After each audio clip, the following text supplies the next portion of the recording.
Hey. Yo, what up?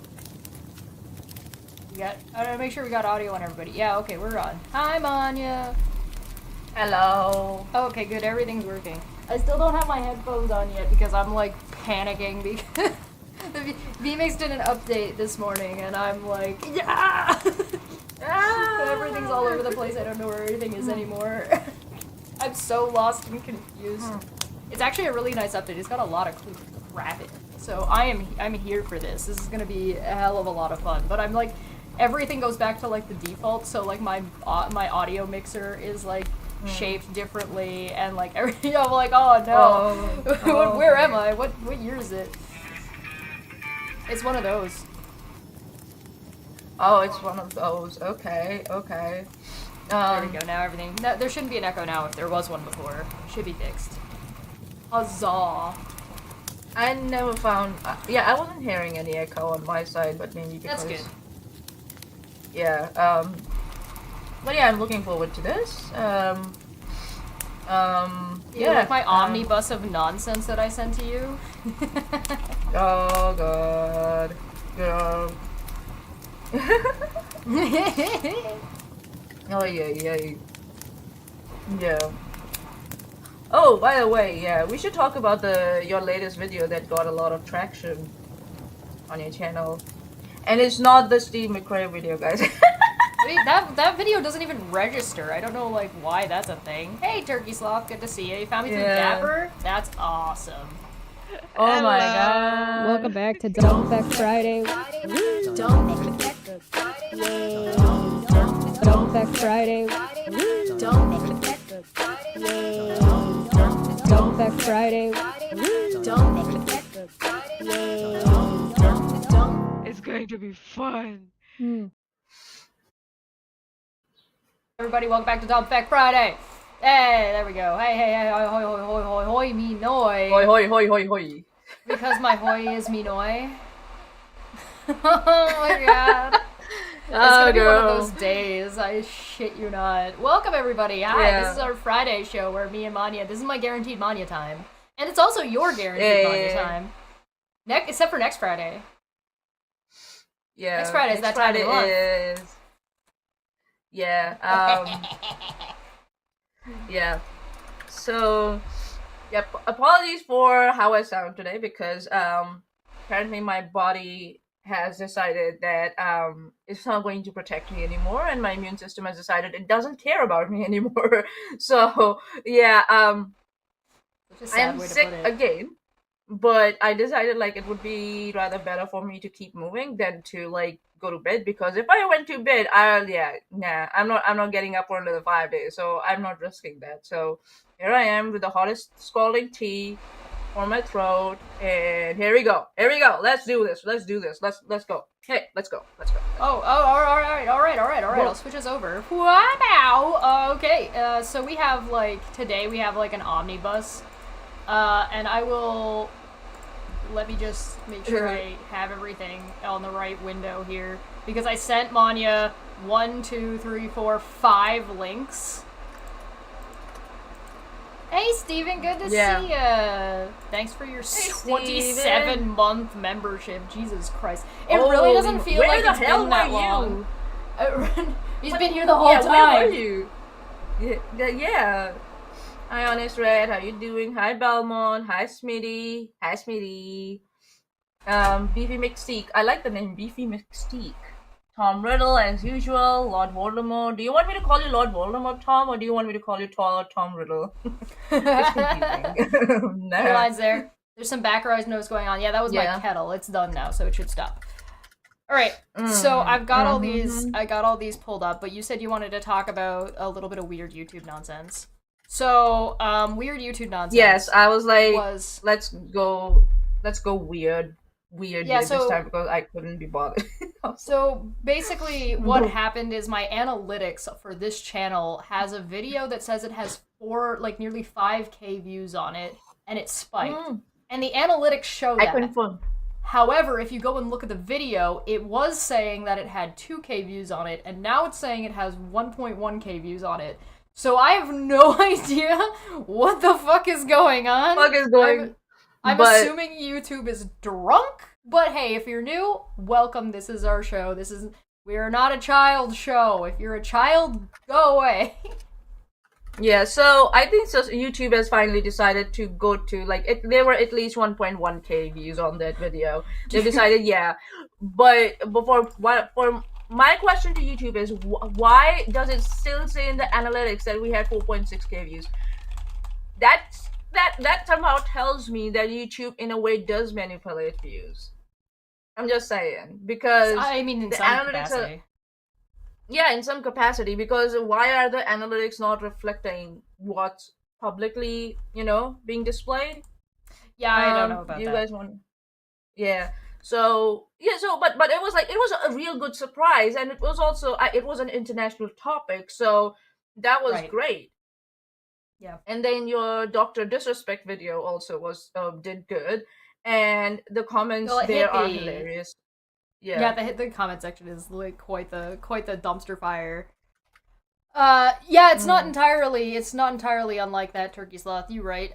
Yeah. So, I have not introduced Manya to Luke the Duke. So if you want me to do that, vote in the chat. Manya will not have a good time. Do you wish Manya to suffer? To suffer or not to suffer? That is the question. But for now, I'm gonna pull this one up. Oh, you said scalding hot, not scolding hot? Well, it's the pronunciation. Some people do say it's scolding. It's not scalding. Tomato, whatever. Intrigue. I am get duked. Oh no! Ah. Oh, Okay, maybe next week or next week. All right, today I'm sick. Give me a fucking break. Oh, do I get a amazing. break or not? Well, it's that time of the month, so probably not. Probably not. No. You're off this this tavern though, right? Because we're doing it on Sunday. We're not doing it tomorrow. We're doing it on Sunday because you wanted the day off, right? Yeah, so I'm not there. Yeah, but I think so. It will be good for me because I need to finish my assignment. I don't want to miss that deadline. Sick. Yeah, it's like my body was like, "Oh, you got an extra Sunday on your hand. Let me take that and need to utilize it for you." And I'm just like, "Yeah, okay." There we go. Dukening needs to happen. All right. It's 100% yes right now on the votes. So Manya, get ready to get screwed. But before we do that, we have my little omnibus of backlog. So I thought you would enjoy this. This one's Dungeons and Dragons related. All right. Yes, Am I the asshole for letting my player have sex with a barkeep without them knowing what gender they are?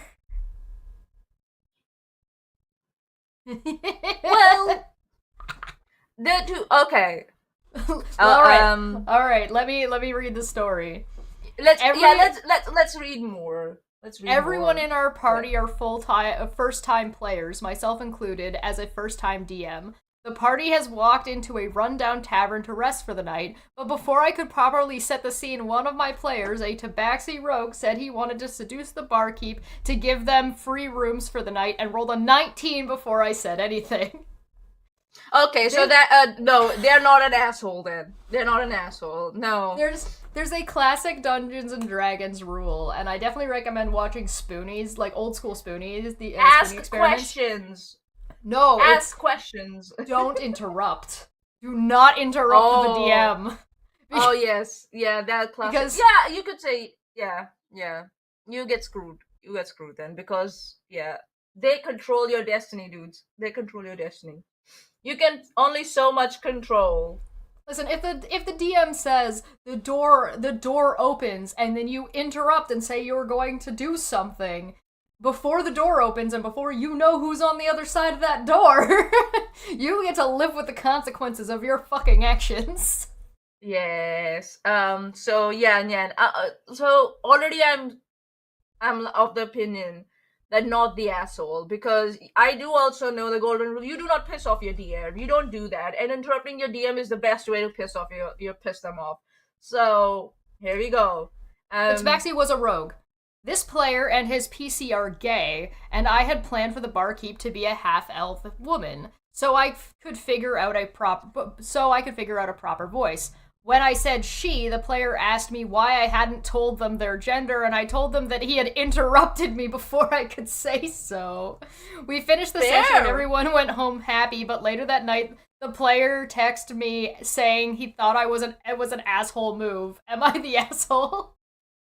No, Okay, so here's the thing. I don't a little get bit, it. a little bit yes, a little bit no, right? Because as the DM, you have the power to change the gender of a character when the gender isn't relevant. If they're like the first time player, maybe tell them like, listen, this is how I roll. Don't piss me off. Just don't be rude to me.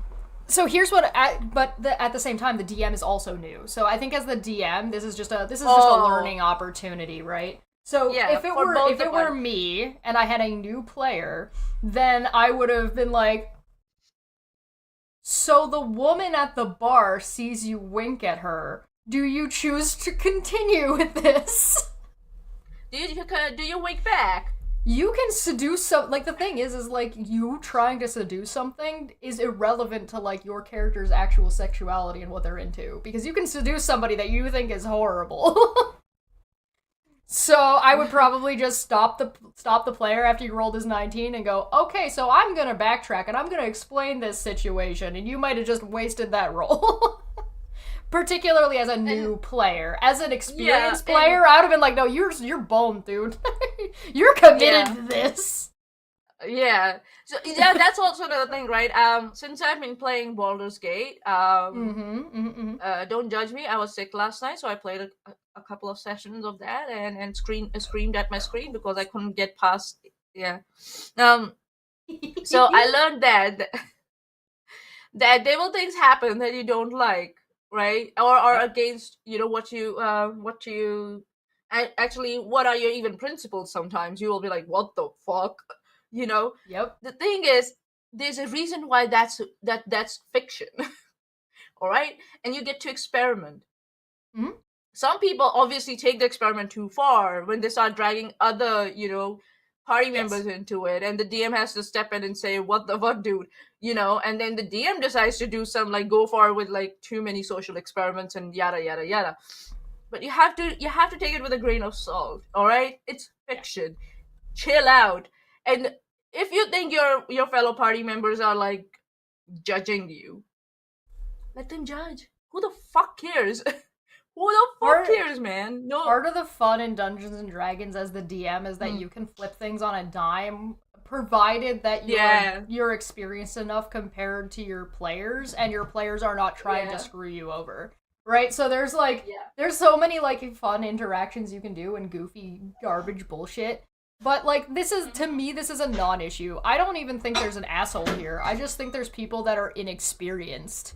That's all this looks like to me. Like, don't interrupt your DM. It's kind of assholey, but this is more just a mistake a new player makes because they're excited, not because they're trying. And if you're prejudiced towards certain type of people, then maybe Dungeons and Dragons is not a game for you. Well, that doesn't seem to be not a game for you. The same. Yeah, it's a very inclusive game. But also, that doesn't seem to be the issue of this particular story. All right, moving on. All right. This dude, this man. All right, so if you haven't played Tears of the Kingdom, there's a little bit of a spoiler ahead. So it just, like, visually, I'm gonna probably try and cut it out so you can't see it, but I digress. Jordan K over here. Link is a man, no matter the warped cries of androgyny by the perverse or the naive conclusions of the designer falling in step with newspeak.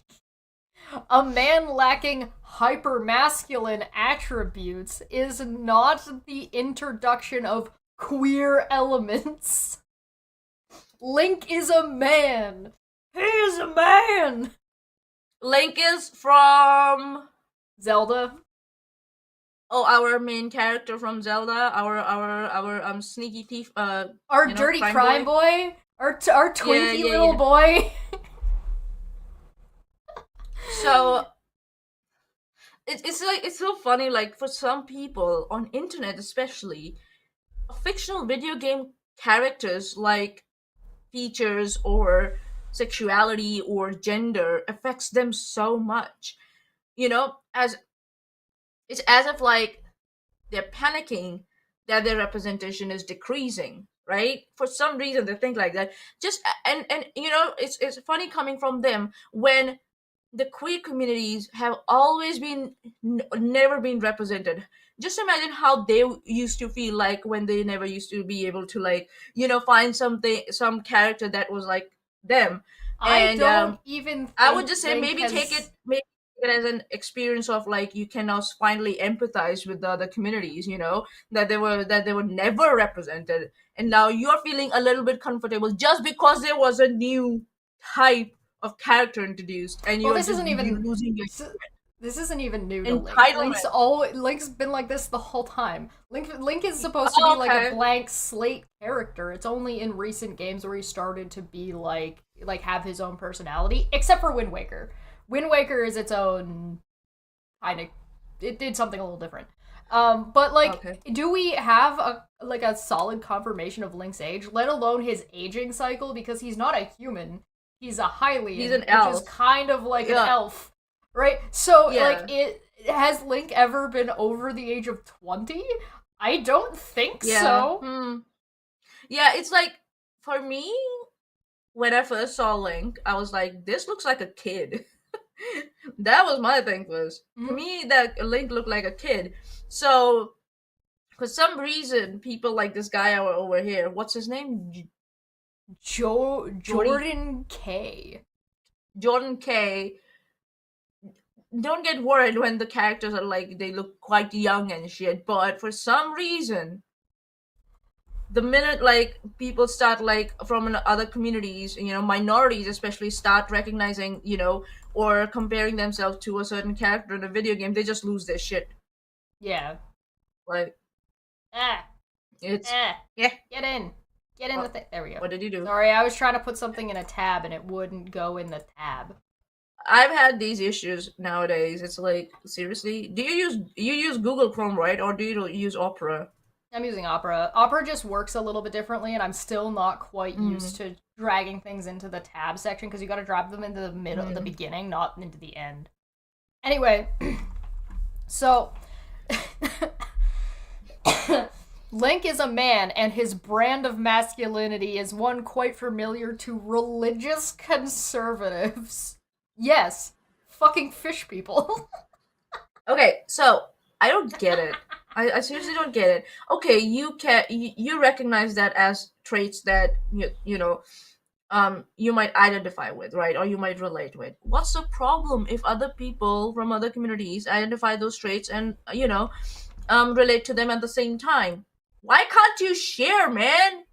Seriously. God's honor in the chat said I can't think the words Link is a man without my voice in my head cracking like a 14-year-old. Oh god. Yeah. Meekness, gentleness, faithfulness, steadfastness.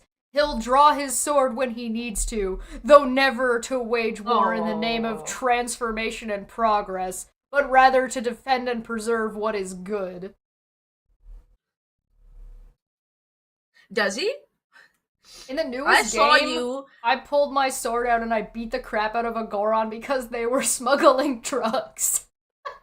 Also, I saw you literally like poke a stick up a character's arse just to have fun with them before you kill them. So yes, what the fuck are you talking about, dude? Link is whatever you want him to be. Your interpretation is a way to play the game, and that's a valid way to play the game. But you don't have to invalidate other people. Exactly. Like you want to have that like what do you say, interpretation of like, yeah, he's that brand of masculinity is quite like familiar to religious conservatives, fine, but that doesn't mean others can't translate that as someone else, like you do. You call Link a dirty crime boy, right? Oh, okay, but hear me out. In the newest games, one of them is gentleness, right, and faithfulness. And I just want to be clear real quick. Every like named NPC woman in most Zelda games has the hots for Link. in Ocarina of Time, you have Zelda and Marin and Princess Ruto, right? In Okay. Majora's Mask, you get there's what's their name? Except there's definitely not Malin. And then there's also like the only woman who doesn't like have the hots for you that's named is somebody who's already engaged. There's Okay. there's also like the various iterations of Link and Zelda. There's the Ruto princess in Wind Waker. There's you can in in Breath of the Wild you have Zelda or you have and Mipha who's super into you. And the only one who's not like super duper into you is the Gerudo champion, who is like I'm pretty sure she's supposed to be considerably older than you, but she's not actually in the game. She's back in time. So I think this is along with Mipha. And then like in the newest game, everybody's like Sidon Hot AF, who is a male fish man who's 3 times your size. Oh, I saw that. People were like going nuts over that guy, and I was just like, "Oh my god, here we go again." Love Sidon. So like, if you want to talk about faithfulness, and if you want to talk about gentleness, need I remind you that people are currently running around in Tears of the Kingdom, making like Burning Cross sacrificial Koro mechs that blow things up from across the way. So what are you talking about? Yeah, it's like it's this, it's this privilege and entitlement showing, isn't it? That everything is made for them, and should be made for them. Their interpretation is the only valid one. And like, so you can Exactly. play the game And that that way if you also- want to, or you can play the game and commit war crimes. Whichever one you want. Who the fuck cares? It's fiction.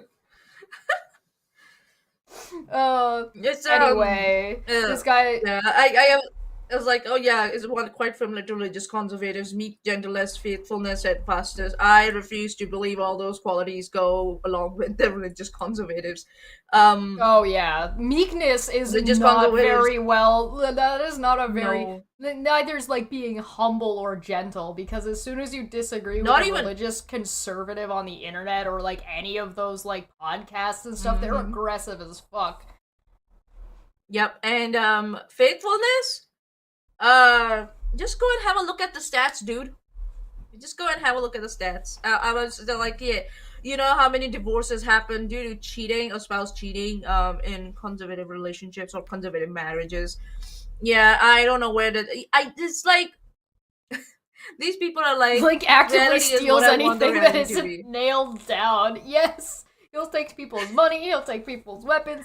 Is this out and about? I'm taking it. He'll break into your house and smash all your pots. Like, At least at Baldur's Gate's, like, if you steal from someone you're not supposed to steal, like, you can get your ass kicked for it, you know what I mean? Whereas Link is like, yeah, I'll take that, thank you, I'll take that, thanks. we are dirty crime boy. Link is a man and he embodies basic ideals of Christian masculinity in spite of being a product of the secular. That's a valid interpretation, but it's yours and only yours, and Yeah. that's fine. Okay, sure, whatever, dude.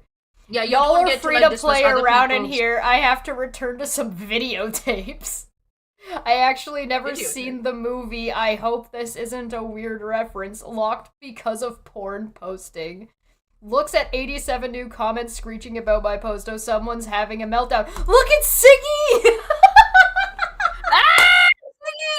Our Siggy! Oh, Siggy! I did not Siggy, even is he know. the life I of did not know this was here.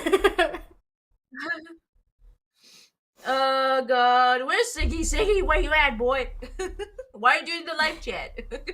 You're having Oh, a meltdown God. over a video game character's gender identity. Maybe it's time to log off. Fair. It's actually fair, you know? Some of you began posting porn that cannot stand locked. Or do you mean they posted like Sexy pictures of Link. Link and pointing out various features that they thought were like androgynous and yada yada yada, and you were so triggered that you decided to interpret that as porn because you started questioning your own sexuality when you saw those pictures. Is that what's going on, buddy? It's also like I mean if you search like if you just Google image search Link, there is very feminine looking Link, there is very like much more beefy looking Links. There's like lots of different many like interpretation. Yeah. Link is very much the androgynous femboy type, and he's a bit of a Yes. himbo. He's hey, there's Ziggy. Hey, Ziggy! Man of the hour or person of the hour. Yeah. I'm here in my phone. Hey, thanks for coming by, man. Yeah, we were just reading your burn to Jordan K here, and looks like the guy likes to just like throw his shit at others, but he doesn't like when people start like sifting through his shit and giving it back to him. Now he's whining about how many Honest people are Red quoting also popped up in this one because I think Honest Red might be the way I found this post initially, like months ago, because this is in September, so I guess last month. it. Oh, He Honest Red. worships multiple gods and goddesses. This is true. In the Legend of Zelda lore, there are 3 goddesses. And those are like the 3 main, right? There's like Din, there's Faerun, and then there's Nerul? Whatever. Anyway, there's 3 goddesses, and then there's the goddess Hylia, who's above those. So there's 3 goddesses, one on top of that, and that does not include like the other weird like gods that are kind of around, like the horse god and like the Majora's Mask gods and the giants and yada yada yada yada yada yada. I'm just looking at Jordan K's reply, and this is a typical Christian like tactic, to like say like in the end these all goddesses are one, yeah, and therefore like there's only one God, so it coincides with the Christian values, and everybody's like, so that's what It's he's got the doing number here. He's like he 3 sells in one it. divine story.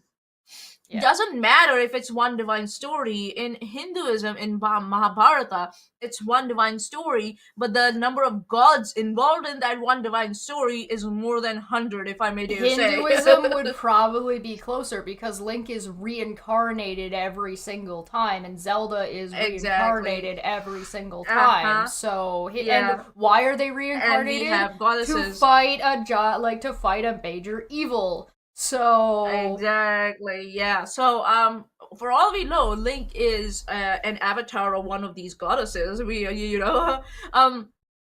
Zelda again, Zelda is the incarnation. Yeah, Zelda's the incarnation of the goddess Hylia, who gave up her godhood to empower and show up and help Link, who has also sacrificed himself to be reincarnated along with the goddess as her champion to fight Ganon, who is also being reincarnated over and over again by something called Demise, which is like an like just the embodiment of evil exists. And that's what also happens in Hinduism. There are many like So it depends. Actually, so just brings up a good point because Ganon cursed them both, and the answer is it depends. They're reworking the lore right now. If you read the comic strip or the comic book that comes in the Hyrule Compendium, then that is like the original Zelda and the original Link, but they're doing a new. It seems like they're changing and doing a new canon now with Skyward Sword and with Breath of the Wild and Tears of the Kingdom, and so they might, they might tweak that a little bit. But there is something that I'm pretty confident in is the Master Sword and Fi are the Master Sword is still Fi, so Fi's not getting reincarnated. Fi is just the Master Sword now. She's basically like Cortana. This is a crash course in Legends of Zelda, everyone. Here we go. I have approximate knowledge of many things. Hey, but it's the correct knowledge. It's not like you are saying, other people's interpretations are wrong. You're just saying, come on, man. Don't be such a salty bitch. Yeah, there's a lot of stuff like that. Okay, so we did D&D lore, we did Zelda lore. You got any more? Okay. Me? Yeah. Me? Yeah. I thought you had shit on you. Yeah, like since I started playing like Baldur's Gate, like I can't get enough of Astarion. Like I go on YouTube and look for his shit. Fucking hilarious. Yeah, fucking the guy who voiced him. I tip my hats off to that guy. He's like It's so good. It's so good. I really hope he's getting a lot of money for that, and he gets more gigs. I seriously hope. Like so The whole excellent, crew is excellent. I love really it. good. But you're thinking of Neil Newborn. Yeah, That's his yeah. name. The person who voices Astarion. Yes. Yeah, that's Neil Newborn. If you want, you Yes. can actually watch him playing Baldur's Gate. He plays Baldur's Gate. Oh He's yes, been I've playing seen it. those clips also. Yes. Yeah. I think so. There are long sessions also available on YouTube. But for me, it's just like I just go whenever I need a laugh. Like The yesterday, I shorts. was feeling so shitty. Yeah, I just go like Astarion shorts and I just watch them and just like, no. oh no no no. Oh, no. There's no next time. Oh no no no. I So- was right there. After 200 years of shit, pure shit. I'm just like, I love it. I love it. I love it. So, Paul and Morgan, the Paul and Morgan show. Paul and Martin show. Oh, How God. dare Taylor Swift have a career she's so passionate about? How dare women be passionate about anything? So let's see. This We is just coming. gotta- Okay, let me just say before we start. This is coming from a chick who had a career in singing, who was a singer, and just threw it all away. For what? I don't know. She got scared. I don't know. Her spouse didn't want her to. They both actually were part of like bands and you shit. mean Paul Both and of them, if Morgan? I'm not- Morgan was, yeah. She has I don't know how much she practices now, but I've seen a couple of her songs. She wasn't bad at all. But she, giving up your, I get it, after a while you don't want to like in life, you don't want to like, you just want to live a simple life, right? Like I'm done with all the bullshit, and just want to like, I work just on the straight up live internet. my- I don't know what you're talking about. Someone like me, you know what I mean? Sitting in the most remote part of New Zealand, and and then my parents wondering why am I hiding there. So I get it, but Morgan, when she gave up her singing and shit, she was quite young, and I think so. Maybe the part of it was because she got married young. I don't know, but a lot of the times I just think that these people who come out of the blue and start preaching like religious bullshit and all, like not bullshit, but like hyper conservative stuff, and then start shaming others. I personally believe they're just all trolls. They're just trolling, and they know this trolling will get them views and attention, so they do it. Because Pearl is also kind of the same. Yes, money. It's all about money in that. I Because Pearl is honestly also part think of that crowd. that Paul and Morgan are more earnest than Pearl is. I don't Pearl know. is kind of just full of shit. Like she is. Yeah, we she's know just Pearl is full of shit. But yeah, for me, yeah, they Paul and Morgan might come across as more earnest than Pearl. But Yeah. for me, but I don't know why. I still personally, I think it's just a grift. Oh, I fair enough. personally think. If any of you are curious, Paul used to do like some Disney shit, and I definitely recommend going looking at his old school Disney shit if you're interested. It'll give you quite the chuckle, I assure you. All right, let's hear this out. Oh, let me turn on the fucking audio because I was stupid and didn't do that ahead of time because I wasn't thinking about it because I was doing a bajillion things at the same time. Let's go. There we go. And I remember going on a date, and a girl, super sweet girl, I'm sure a quality girl, but she quickly was talking about her. All right, I'm gonna immediately, as soon as you say quality girl, I'm gonna raise my eyebrow at you. Yeah. Please define a quality girl. A virgin, a young virgin. Yeah. Who's probably like minimum 5 years younger than you, something like that. Siki for 5 says, "I can now die in peace. I was featured in this live stream." Please don't. Don't die, man. We need you. We need you, Siggy. Please. Yeah. I'm just saying this maybe for a lot of ladies in the chat. Just keep this in mind, all right? Like when you think about the path that you're going to take. Because there are a decent amount of guys in my shoes. This girl I was out with quickly started talking about the career path she was on. She was going to do school for this many more years so that then she could start on this career path. And to me, that's a turnoff. I'm not saying that a woman can't, and there are men in my camp. Ambitious, driven woman is a turnoff to you. You can't handle ambitious women. Or you're Like, so it was just insecure about your own achievements that you don't want a woman who has achieved more around you. Like, well, I get it that you have a preference. I get it. People have personal preferences, the way they're brought up and everything. But to sit on a public platform, and try and dictate to other men and other women how they should feel about certain type of women, it's kind of like, for me, like, you're giving us an opportunity to judge you. And I'm judging you hard now because you're I an insecure man, baby, who cannot handle successful women. And you are so insecure that you have to let the whole internet know about it. I'm kind of more of I'm catching less on the oh, she was interested and had a career path and was all planned out, and that was kind of a turnoff for me. I'm more caught up in the, all right, ladies out there, you should keep this in mind. Don't talk about your Yeah. life on a date. Yeah. You don't matter. It's only the guy that matters, Smitty in because the you're going chat to end up said serving she's him for the rest of your life.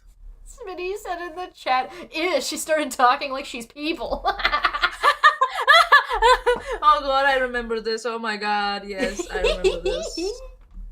I'm so Ew. glad I didn't have my cup in my hand. Yeah, Ugh. yeah. I remember when Chesh did that once to me, and I just, yeah, nearly destroyed my keyboard. Smitty, or God's Auditor, has also added, have you guys noticed how the girl in the video is basically fulfilling the same function as the houseplants behind her? Yeah, since this poor lady gave up her, her ambitions and stuff about her own self, I have seen she just goes with, she's just a yes person. That's all She she looks is. kind of And bored, but whatever. yeah. Amazing. All right. Amazing. All right, women, keep this in mind if you want to date somebody like Paul, who's not Yeah. interested in you, your life, or what you're interested in at all, or you being a Yeah. person, I guess. Actually, that's good, that Paul's letting us Yeah. know, because that means that the only girl he deserves is the one sitting beside him. That's it. Good luck. We're not saying that a woman can't work, that she can't do, I just don't want to hear different about it. things. But when you suddenly are like, oh, this woman is going to be out of the house a ton, so invested in her career, not much time for the husband, not much time for the kids, if there even is kids at all in the How equation. do you know that? It's just a term. How do you know that?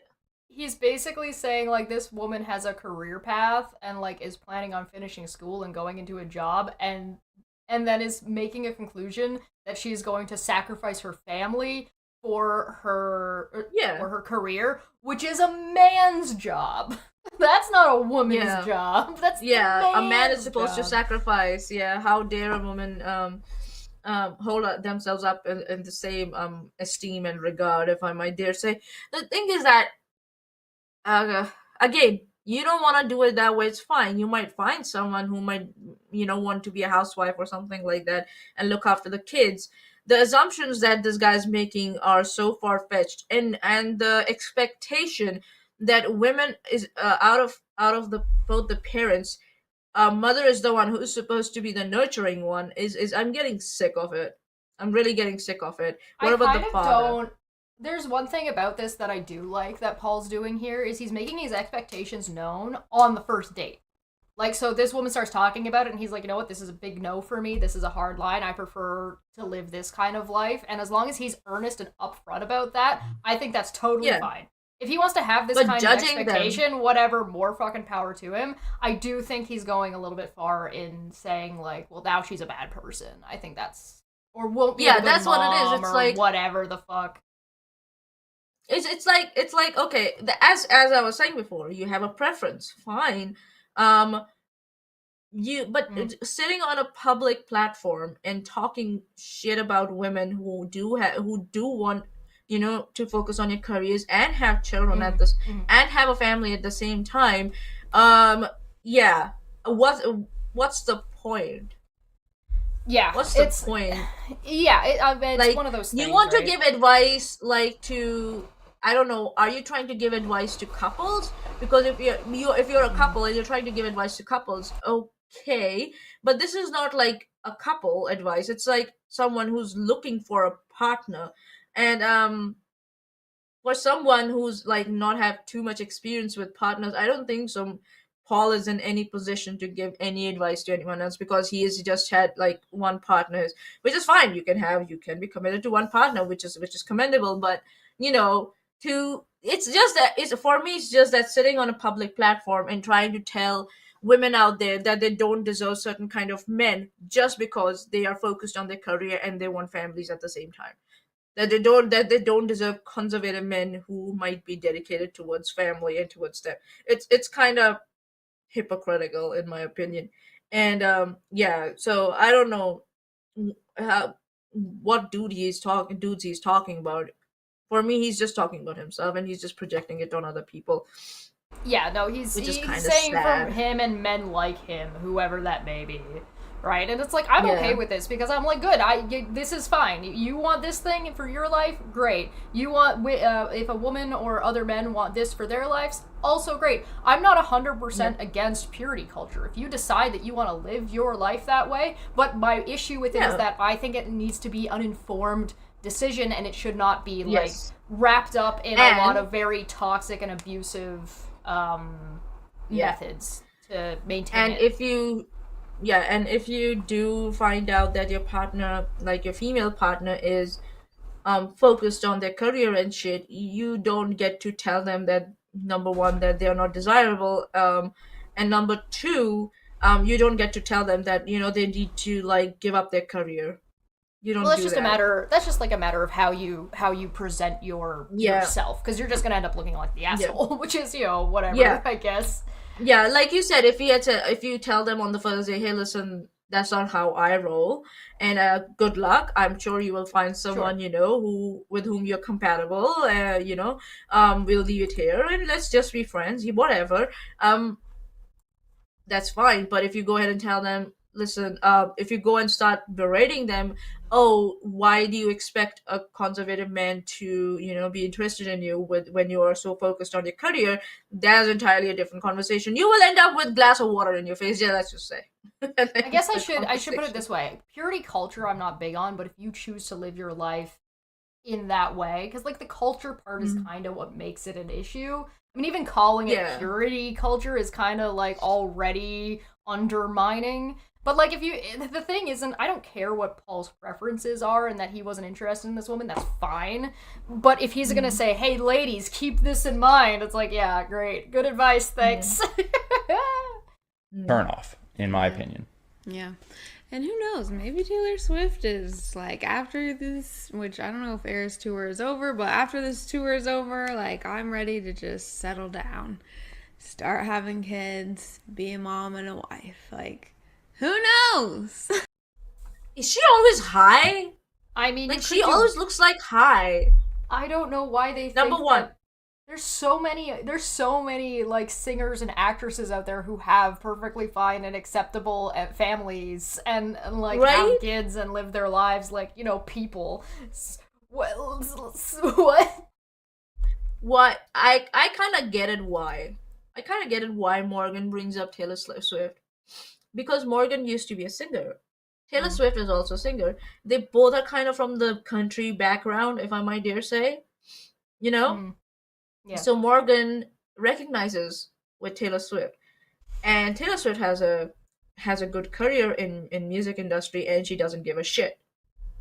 She'll marry when she'll marry. She'll have a boyfriend when she's married, and kind of this sounds like She'll do what she wants with her family Morgan's when so badly trying wishing that she was like Taylor Swift, or wishing that Taylor Swift was like her. it sounds like she's so she's telling. justifying her own choices. It's I think is what Yeah. I'm getting at. She chose Yeah. to do this and give up singing, as if you have to give up singing to have a family. You don't need to do that. But like there's there's a lot of houseplants, and she's high. Yeah, she is. I don't know why. I always feel like she's high or she's on some sort of medication. She has don't a know. tattoo. What the fuck? Girl, get that tattoo removed before you sit on that couch again. All right.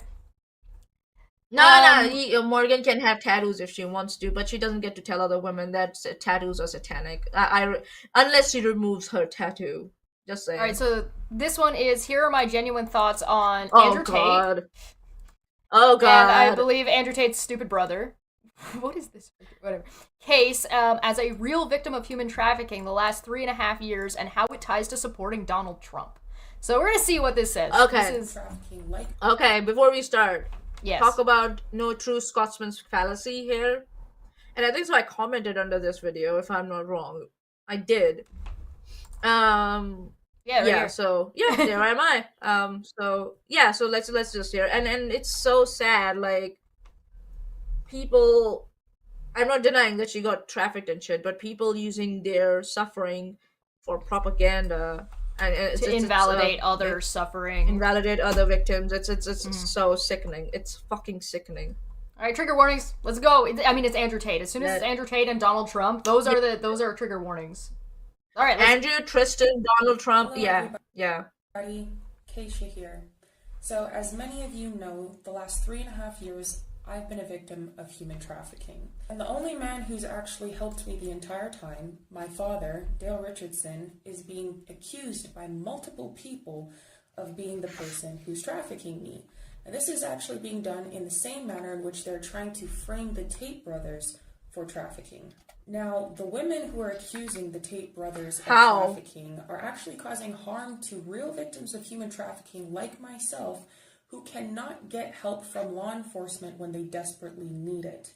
These women were also not restricted in the way in which I was restricted. I'm going to very briefly explain to you what has happened to me the last 3.5 years as a victim of human trafficking. So in early 2020... All right, so I'm just going to pause real quick. So I'm going to pause anyway. It's like... Yeah, go ahead. This is nervous laughter, guys, because this is stupid. Just stupid. First of all, you said that, the girls, the situation that your father's in and you are in is very similar to Andrew Tate's. How? She didn't describe that. She just launched into like how she was trafficked and stuff. Maybe later she might explain it, but she didn't explain it how to me, so I'm just waiting on that explanation. And I don't know about a father, but parents, if anybody has seen the documentary on Michael Jackson, parents can be starstruck or they can be under peer pressure and they might end up trafficking their children without knowing that they're trafficking their children. They might not be a willful accomplice, or even they might not even know what they're doing is trafficking. So it's okay if your father didn't know that they were causing you harm. It's okay, and you genuinely believe that your father shouldn't get prosecuted for that. That's fine. That's your prerogative as a victim. Absolutely fine. But for you to go around and then use that to invalidate other victims is very disgusting, in my opinion. See what I did there? I did not deny her what she wants, what she went through, what she thinks. I'm not denying that. I'm just denying that she's trying to use herself as an example and invalidate other victims. And I think so. That's what I did when I replied. She's projecting a lot, and I don't know why you would do that. I don't know. This is again. There are victims out there who do that for some time in their life when they're initially victims, that they're traumatized, and because I had done that when I was a child. I'm the one who suffered, so no one else's suffering can be as good as mine. It's actually a thing, It's no complex, one has suffered no one has suffered as much as I have, so their suffering doesn't matter, or they're just, it's nothing. It's dismissed. And I think it's a that's what's you incidentally turn it into a competition. Yeah. And the factor that she's getting a platform for it is another, like, a layer added to it, and another bolstering of the fact. So obviously she might go with this narrative, but again, why are you dismissing other victims? It's so, and that kind of also maybe brings in how it affects someone. Was she educated properly? Did she have proper aftercare after all this? What happened to her?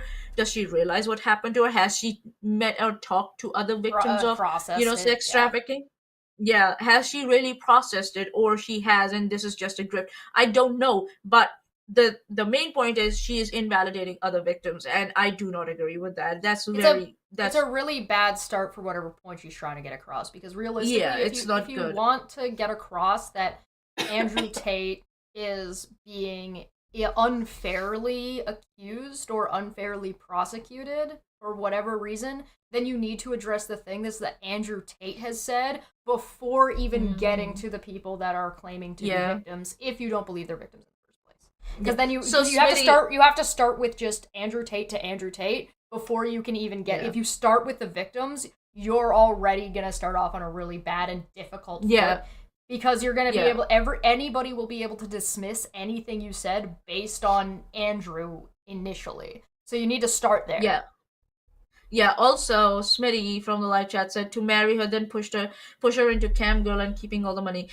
He didn't even marry them, Smitty. He just offered them that, we are going to live as a girlfriend and boyfriend. Oh, it says in the if you read the whole comment, he said to marry them.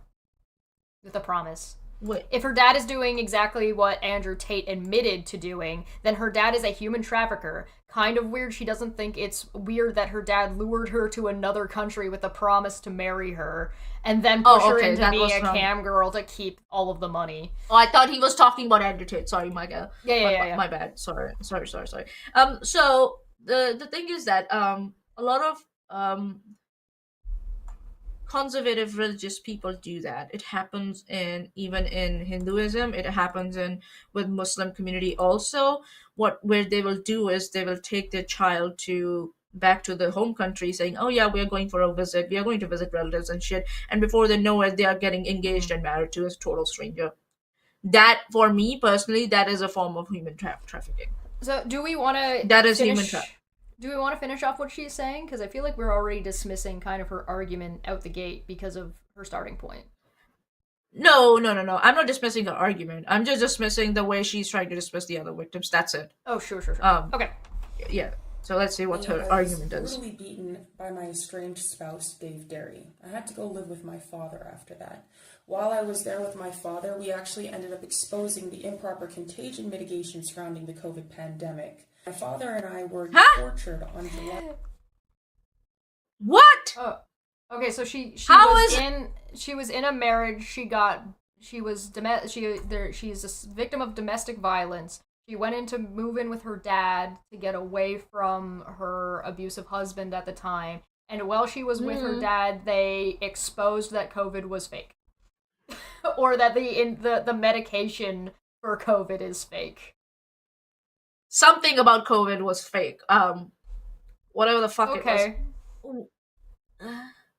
You see what a shark here, but all right. Oh yeah, okay. Here we go. I don't know what that has to do with anything, but okay. Yeah, that's what I was like. 2020 for exposing treason against the United States and high treason against Canada on July 3rd of 2020. They were arrested on July 3rd for treason. So for exposing treason.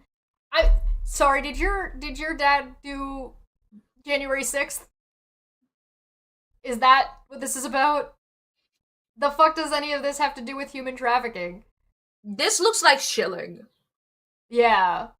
Using I don't know who the fuck is this chick in the first place? It doesn't matter. No. Who the fuck is this chick? What's her name? Like, I just want to know already. It's Keisha Richardson. Okay, I'm gonna have a look. Let's go. Let's keep hearing, and I'm gonna have a look. God pray. Host of the Karis podcast. What the fuck was that? Oh boy. Karis' 4th birthday. Oh no, are we gonna go look at this podcast now? Are we diving down a rabbit hole? No. We are not going. I am going to dive down a rabbit hole. We don't have to. Okay, we'll come back. We'll come back to. We'll do a little bit more of a dive into this lady. When I'm better, we will on a later. We'll date. put it in a bookmark and go and see. Like, you can do another dump fact Friday. Totally on her. Without dismissing her experience of sex trafficking, but we can still criticize her. That's not One named Robert Kane, who came under the pretense of helping, took me out into the middle of nowhere and isolated me and sexually assaulted me while my father was being strapped to a table and drugged against his will for 3.5 months. Did your dad get COVID? And he was in the hospital? Sounds like that. Yeah. Where did this happen? Your dad was strapped to a table and he was forced drugs that he didn't want to take? Huh? Nani the fuck? What? What does that have to do with anything?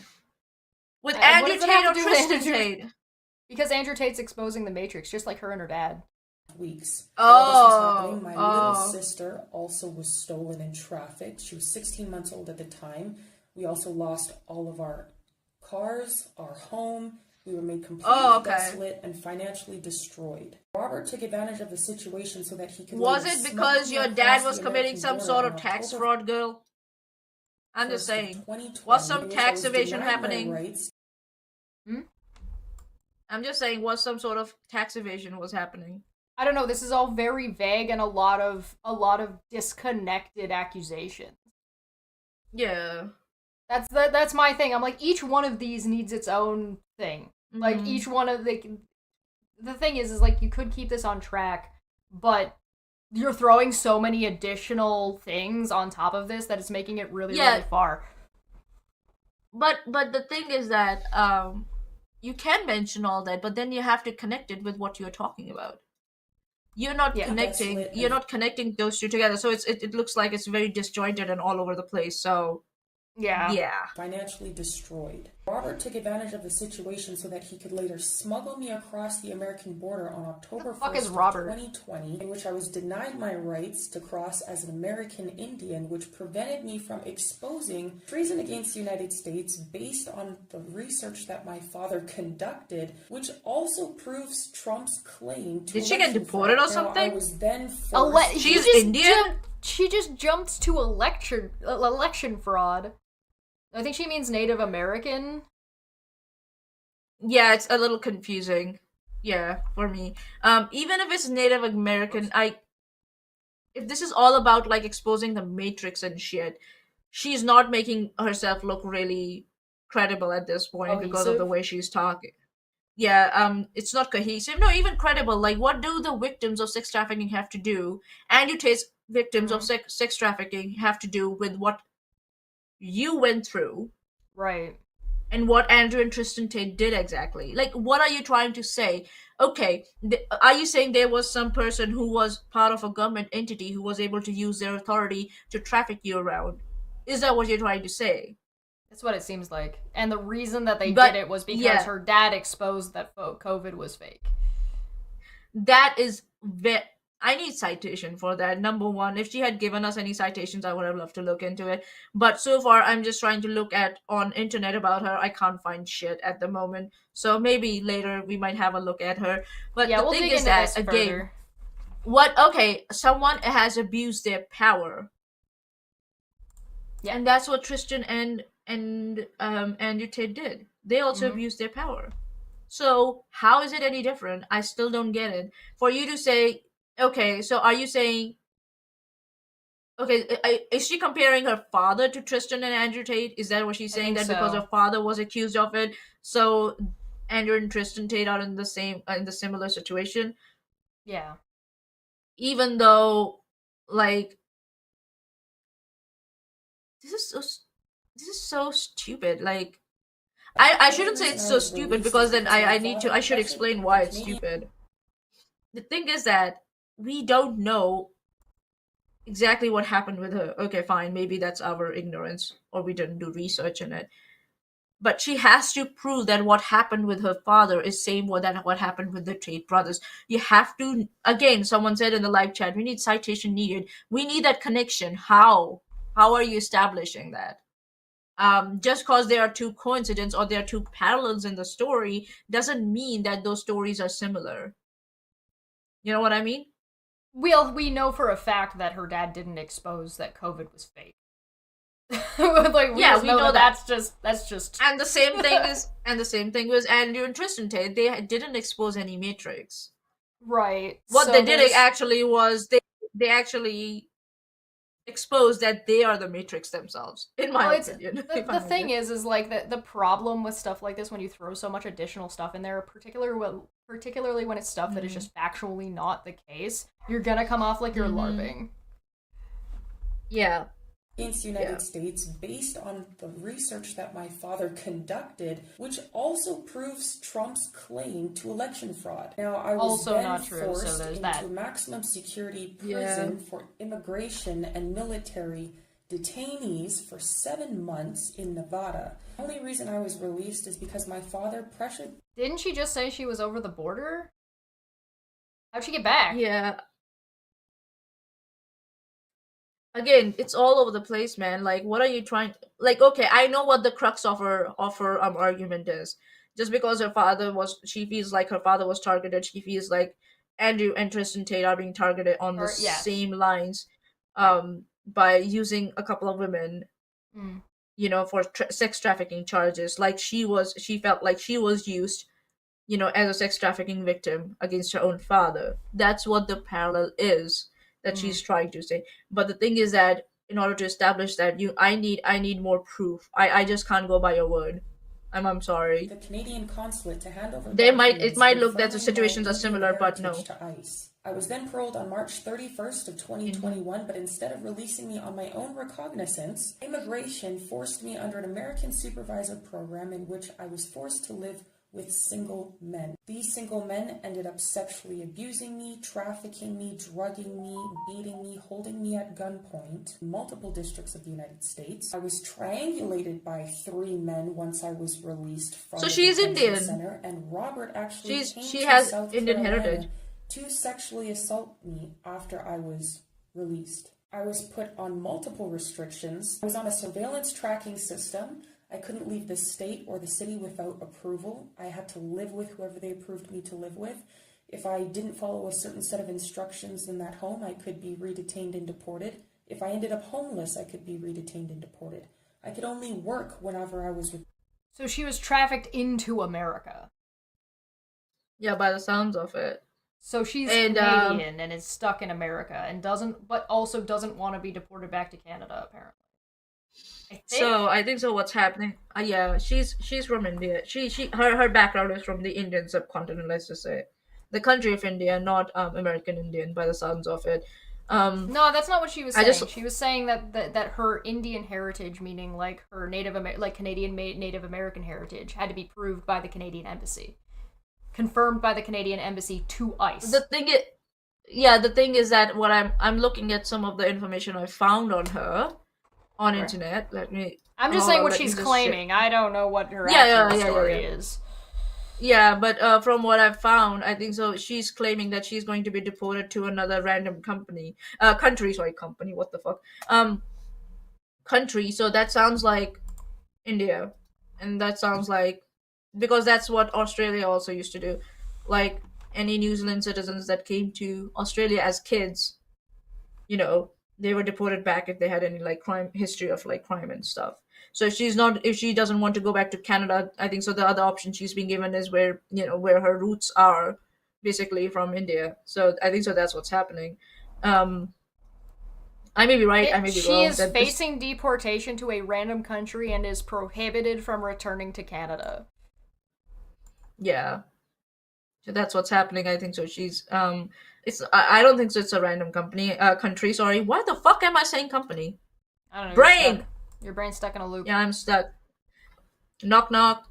Knock knock. So yeah, it looks like she might get deported to India. And she's not a US citizen by the looks of it. She's a Canadian citizen. So why is she expecting that she should be allowed to stay in America? If you have broken laws in America, you will get deported to your, country where you're a citizen. Well, and ICE is a nightmare of its own, right? So, even if we can take her at her word for now and dive into her more later. But even if all of this is the case, and even if it's factual, you still have the problem of you need to address Andrew if you're going to compare what happened to you to or your dad. What's happened with Andrew Tate. You're still jumping the shark here. Yeah, how far she is in now. It's almost over, so we still don't know why that you are dismissing other victims. I don't know why. Proved to work. I was under complete and full restriction. Robert Cannon was then involved in having my father arrested. Well, that's and not full tortured restriction, but when okay. he came to the border of the United States to further isolate and continue to traffic me. I was then forced to flee So, from hold state on. to state without Hold on. any... I think she's using the term trafficking differently. No, so there are different types of trafficking, right? Yeah, that's what They're different types of that's what I trafficking. mean. Like, I And think if this is not the you- same type of trafficking that Andrew Tate's being Exactly. accused of. And that's what I said in my comment. I'm just like, just because you got trafficked a certain way doesn't mean the other people didn't get trafficked another way. Right. It's notice the word she uses, isolate, a lot. She's using the word isolate a lot. Yeah. And what are Tristan and Andrew Tate's arguments that they didn't traffic women, that they were free to go wherever they wanted to? Oh, they went to the door to get pizza. Mm-hmm. You know, free movement. So I think that's what she's trying to establish, that because she was isolated and she was restricted, so that's real trafficking. Whereas these women, because they was around to move around, they went into parties and shit, you know, not to the fact that they always had like someone on their tail. They were not allowed to go with people they wanted to go out with, but they were only allowed to go out with certain people who could keep an eye on them and bring them back if they didn't like want to come back. So so I see what she's trying to do here, and it's disgusting in my opinion. It's very disgusting. And Siggy, man, thank you for the 10 Shesh memberships. Awesome. Smitty got a membership, Mr. Garrick got a membership, Alex got a membership, Katina got a membership, John got a membership, Tremlix got a membership, Landon Knoll got a membership. McDoodle got I haven't seen McDoodle in a while around. Ashton Richards, Bon Zig, all got memberships. Thank you so much. Woo! Greatly appreciated. Any protection of law enforcement, and the shelters in which I was staying at, including shelters for victims of human trafficking, refused to help me. Almost every person who claimed that they wanted to help me did so for the purposes of trafficking me. And even a woman I was helping because her children were being trafficked ended up abandoning me here in a city that I've never been to and has left me stranded here. This is like, even the people that were supposed to help me weren't helping me. And so, like, this is a whole lot of coincidentally you just got surrounded by literally everybody that was conspiring against you. How is that you were at a shelter and you were not getting help? In what regard? You need to explain more. How did you get into a shelter for victims of human trafficking in the first place? Then went ahead to say that that trafficking, that whatever, whoever was working there were trafficking you further. This is why I'm like, I'm not sure what your definition of trafficking is. No, it can happen that I'm not saying it can't happen. I'm not saying this is impossible. Yeah. What I'm saying is she hasn't provided her definition, and she's throwing a lot out here, and it would help me a lot if she provided her definition. I'm not saying it's impossible. I'm just saying this is coincidentally a lot, and I would really appreciate it if she would actually define the term she's using, because it feels really inconsistent. Yeah. And she's making a whole lot of accusations, but I don't know if they're true because she hasn't provided any receipts. Well, it's also supposed to... This is also not a video to have this kind of thing, right? She's just going over, here's what happened to me, and now I'm going to talk about Andrew Tate, right? Which is like, you can do that, but you should probably provide, like, something. you need to provide more information and more evidence if you want to back your shit up. Again, we're not saying that you weren't trafficked. The way you're using your experience to dismiss others is that what worries us here. And I'm just also confused about what she's trying to say at this point. I'm like, I do not speak the same language you're using. Can you please define the words you're using so I can understand what you're trying to tell me? And I think so there are many words that they're just using with a very modified definition, the same thing that we have seen other people do in the past. Like Andrew Tate? So in the end, if it's all going to be a new true Scotsman's fallacy, then I'm really, really disappointed, and I'm going to be really disgusted with this. Let's just say, yeah. Judge in South Carolina even lied in an order and said that my father was the one who brought me to the border on October 1st of 2020, knowing that there are multiple affidavits written by Robert Cannon himself confessing that he was the one who brought me. This is the... Okay, how do you know that it wasn't your father? Your father wasn't the one behind that individual. Number one, a judge lying, that's a very, very grave accusation. That's not what. How did you establish? That's not what that does. That's not what that type of paperwork is the thing. The type of paperwork And also, in a judgment is about statements of what the court has found. Now, if the court is corrupted and fucking with you, that's different than just the judge lying on the conclusion. yeah. Also, it's fine. It can be true that someone else trafficked you. But if the judge is saying that your father was also involved, that is also true. That can also be true at the same time. Maybe that's why maybe your father used someone else, so they can later deny and say, "Listen, kiddo, I wasn't the one who did it. It was him who did it." When they were the one reaping benefits from it, you never know. So for you to sit there and say all this and to make this grave accusation that a judge lied in the order, I really need to see more, because this is now just going into the same now field we're gonna have to how go and dig Andrew and Tate find talks. the legal documentation. Now- Yeah. The exact Why same would we way do that that? judges are lying We will and do that. fabricating evidence against the Tate brothers. Just like the Oh, women who okay. were imprisoned with the Tate brothers. No one is taking their statement, and no one is respecting not true. them as victims. What? They're not the victims. Again, though. no, The God, this women is the that are whole thing. in jail, the women that are in jail with the Tate brothers, with the because like Were the way the- that's kind of worded is like okay, but the women who are also in jail are considered to be in line with the Tate brothers for assisting, aiding, and abetting in the trafficking, Yeah. and They were the their bottom statements. bitches. Their statements have been taken. They've been submitted to the court. Those are all there.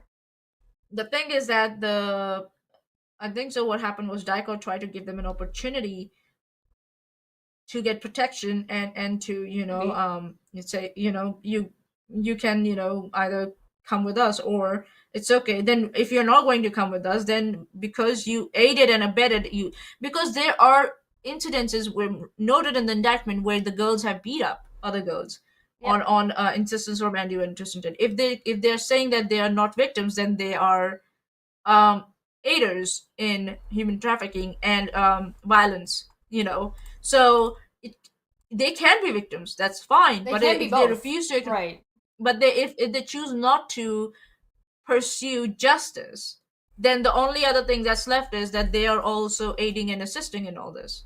They could have got their sentences reduced if they had accepted, Maybe. yeah, okay, we were victims too, so and we didn't have any choice but to do this.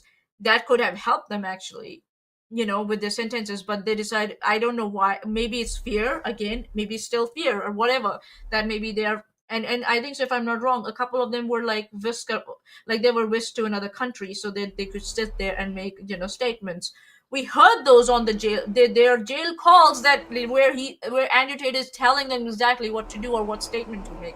So to sit there and say, and this is the narrative that Tate brothers have been putting out. I think so. They said 3 out of the 7 women are even claiming that they are not the victims. If they're claiming that those 3 women are the ones who ended up siding with Andrew and Tristan Tate and in aiding, like you said, in controlling and beating women, then they are really not the victims, are they? They're perpetuating. They're both. They could be both. Yeah, in that case, it could be at both, but best. they chose not to. They chose not to seek justice. And what about the other 4 victims? Who, their statements were taken. But it's not that either. The thing is that they're trying to throw out so much misinformation, hoping that people would get confused. There are 7 victims. There are 2, I think so, at max, who are saying that they don't want to pursue justice. And if I believe those 2 are the bottom bitches or the ones who helped Andrew Tate by beating and controlling women. And the rest of the 5 are being still considered as victims. And sometimes women are considered victims even if they want to pursue justice or not. Yeah. So I don't know what the fuck your problem is. Yeah. And why are you throwing out so much misinformation? I'm just disgusted now. I'm just absolutely disgusted. And this is from someone hold your who's stomach because we got a whole nother minute left. Oh, fuck my life. And I'm We already have no sick. sympathy for any individuals who lie in order to deprive innocent people and their families Like you. and their children That's of you. life. Like and Andrew and liberty. Tristan Tate. The Tates, my father and I all exposed the inconsistencies in COVID in some way or another Oh. and had some No, you support didn't. for What? Trump. All of No, us you didn't. had No, a you judicial didn't. attack. Our families suffered. We were all unlawfully imprisoned. We lost our homes. We've been financially destroyed. Just like us, the Tates are being punished for exposing For human the trafficking. inconsistencies and crimes surrounding COVID and for No. supporting innocent When did people Andrew Tate like talk Donald about Trump. COVID? Was that a We've thing been that he did? demonized, censored, He must have trolled targeted, about it, maybe. and repeatedly abused by people who seek to destroy us. The judicial system and social media has been weaponized against them in the exact same way that they've done to my father and I. You might be sitting there listening to this thinking, Keisha, this is crazy, and this has nothing to do with me. Well, today it's us, Yeah. and tomorrow it's you. No. The time for all of us to take No. a stand is now. We are If not don't the do one something who about are, this like, soon, everyone indulging will in suffer. conspiracy theories. Okay, I'm now it's afraid. like gone into propaganda stuff. So there's like the thing is like I agree with Jessica. Like the more she talks, the less I believe what she has to say. This more seems like things have happened. Like there have been consequences for her actions, and she views those consequences as unjust and unfair. I don't know about like the rape accusations or whatever additional accusations are being looped into this about whether or not that's true. But the way she's described brings this like I'm gonna have to look into it more to see if that's if there's anything to substantiate what she has to say. Yeah. So, yep. It's my thing is that you denying other victims Yes. when you're yourself a victim. That's what my issue is. That and if you look at my tweet below, I see that too. We need that video. Yeah. You answered. And there are people who try and come at me, like saying the same bullshit that that Tates have been like throwing out, and I'm just like, man. And that's what I think. So that's what they want in the end. They think that just cause they can. Well, these confuse people the public, think that because women do sex work, they're whores that don't deserve justice or don't deserve anything but to be trafficked, which is disgusting. And for some reason that women who are into prostitution should not be considered humans and should not have basic human rights, where they should have autonomy over their body, number one, and number two, maybe not get beaten in their profession, and number three, not get falsely lured into a profession with false promises of a relationship. So what sex trafficking is. We have time now for a quick break. We're gonna be back, and Yes, you please. have voted. You all have voted. I did have Shad's response pulled up, but you've all voted for Luke the Duke. So while we take our break, I'm gonna go and pull up a Luke the Duke video, and we're just gonna sit here and watch Manya suffer. Just suffer. I am sick, you assholes, and this is what you're gonna do to me today. Okay, I will remember this. I will remember this. My little remember blurb this. pops up that says Manya disapproves.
Holler if you hear me, and welcome. I'm sorry for assaulting your ears. Fuck.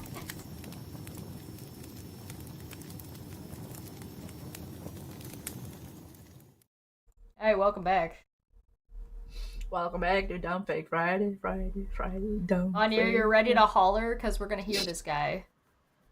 Am I? No. Do you care? No. I sadly and unproudly welcome you to Luke the Duke.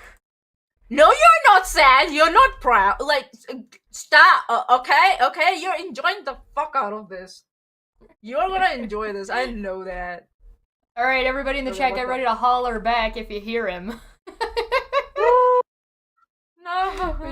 This is his newest video. It's titled, Ladies, Brie Larson is leaving, Captain Marvel, hallelujah, at the quartering.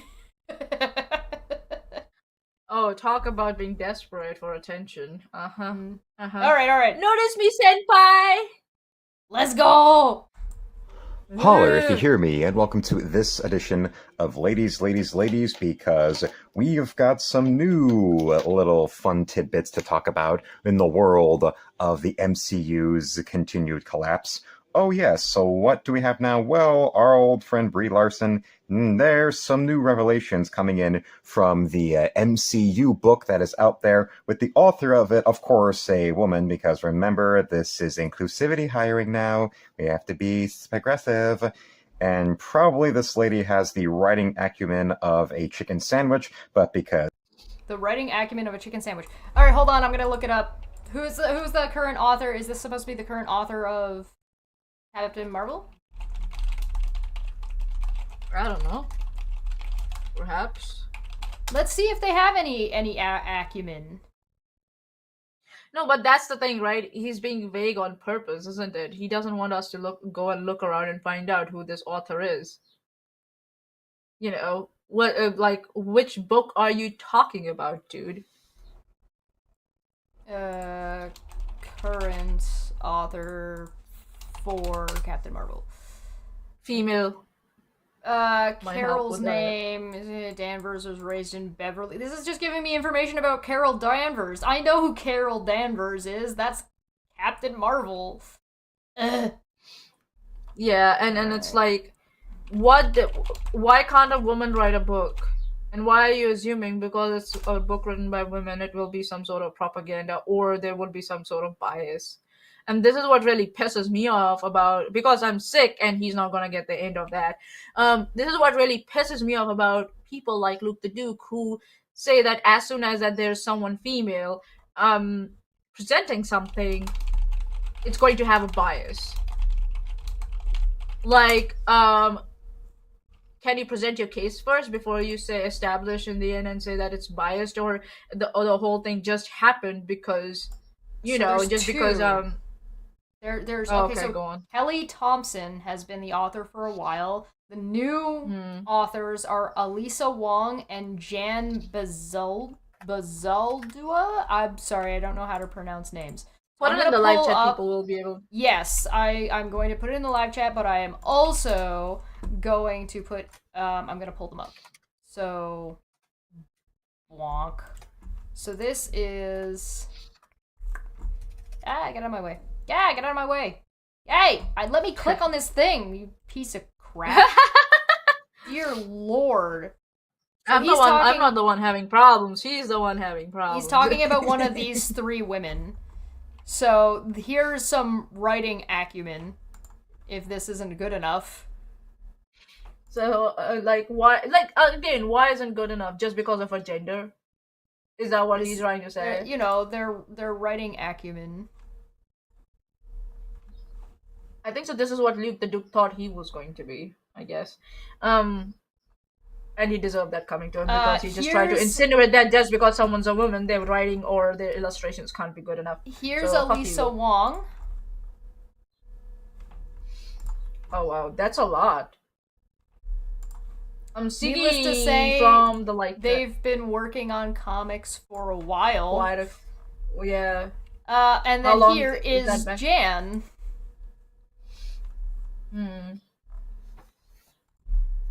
And this is That's just a lot of work. this is just their work in Marvel. This isn't even like their full Other work, yeah. acumen. Oh my god. Siggy from the live chat. Ladies and gentlemen, hold on to your penises. It's going to be a rough trip. And then Siggy gifted 5 Shesh memberships to Robin Becker, Not a Summer Child, Whispers Demon Oppressed Danger Noodle Days, Queen Necra 2, and Cat 1018. Siggy, my guy, you are awesome.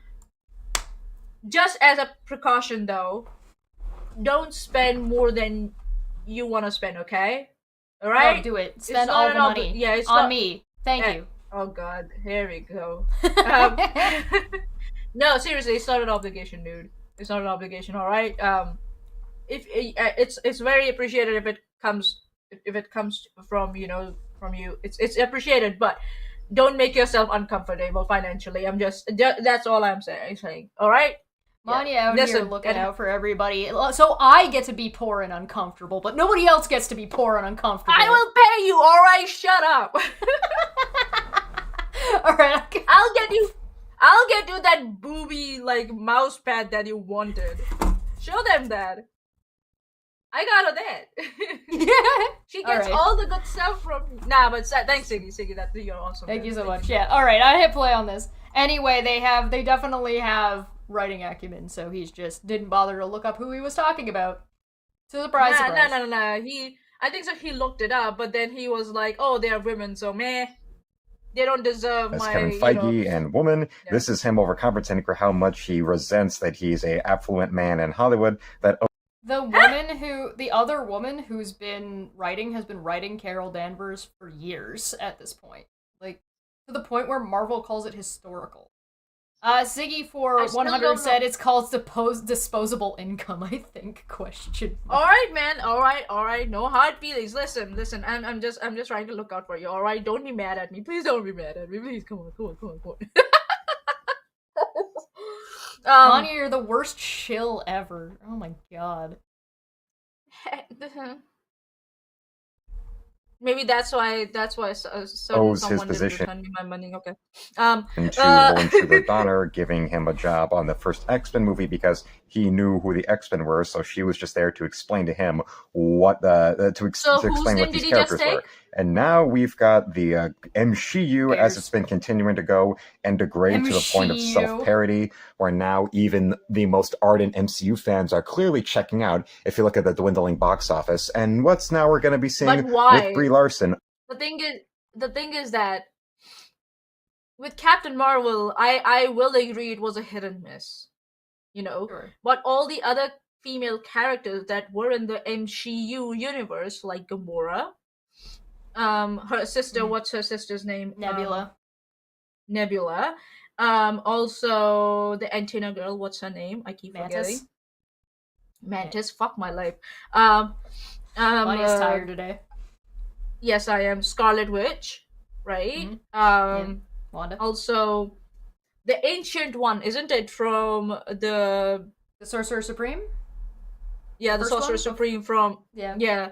And they are... let's not forget the Wakanda series, like Black Panther series, where we had Shuri, we had... what's the...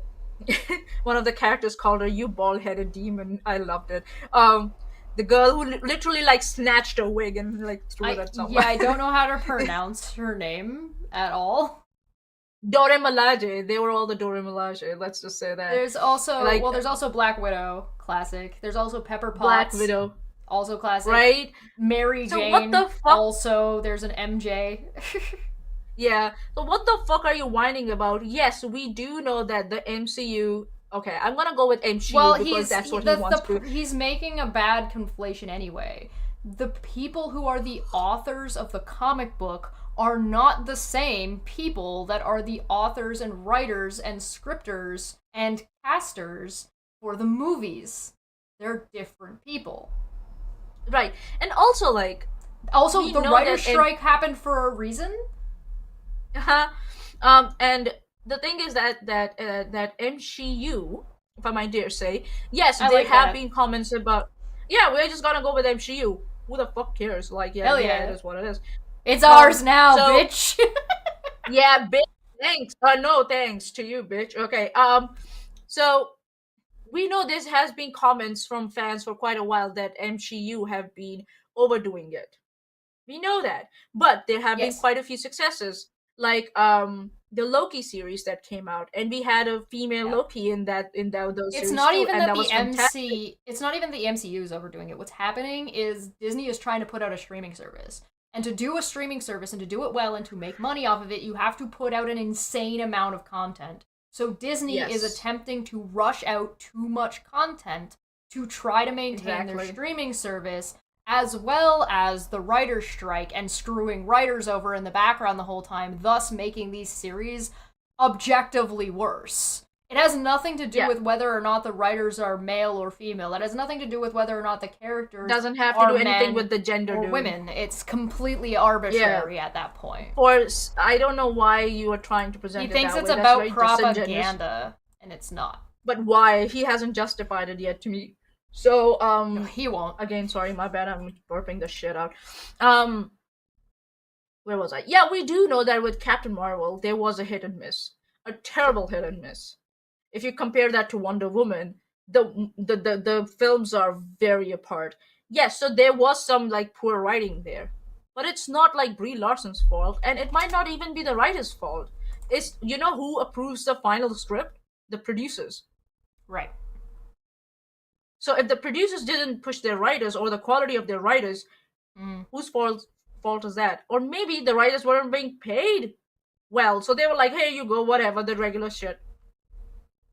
That could be the case. I loved WandaVision and Loki too. The season 1 of Loki, I loved both of them. WandaVision was excellent, and I also loved the multi-universe madness. Multiverse of Madness. Yeah, Multiverse of Madness. Yes, that whatever. Potato. Yeah, Doctor Strange is a lot of fun. Don't ask me about movie reviews. I'll go on forever. Oh, well, this little lady and her little book, as appearing on a podcast, is also talking about how it seems these days old Brie now is wanting nothing more to do with the rest of the franchise because of the quote-unquote toxic backlash from fans. Oh, kiss my ass. For all of Kevin Feige's posturing about how he wants the strong independent women's, then why is it that when it came to the chance for him to maybe cast somebody in an action role that is a woman that actually is capable of, combat, not a woman that needs 27 stunt doubles and 40 camera angles to throw a punch, e.g. Scarlett Johansson as Black Widow, That's the director, dude. That's the director of cinematography, man. That's not... And why not? Why can't Brie Larson have, like, stunt doubles? If she doesn't want to get hurt, why can't you have stunt doubles? It's actually good. Stunt doubles are getting more work. Let me just say that. Isn't it? So it's like, men also do that. Men also have stunt doubles. And I don't know where that figure he came up from. The minimum number of stunt doubles. Yeah, he pulled it out of his ass. The minimum amount and the minimum amount of stunt doubles that I have seen are 2 from the Harry Potter series, because they put that shit out, like how they were created and shit, all that. And the maximum I've seen are 5. Yeah, that sounds about right. So yeah, that number that he pulled out of his arse is like, dude. And also, like, yes, we know that we missed the mark with. No, he's mad. Captain Marvel. No. He's mad that movies are fake. That's what he's mad about. He thinks that they should be pulling off all of these stunts and doing this and not using movie magic to make the movie look and be entertaining and realistic. They should just really punch each other, I guess. I don't know. So... What, no mention of all the male characters who have stunt doubles? No. Everything that's bad is women's fault. Specifically women that he wants to fuck that will never fuck him. Yeah.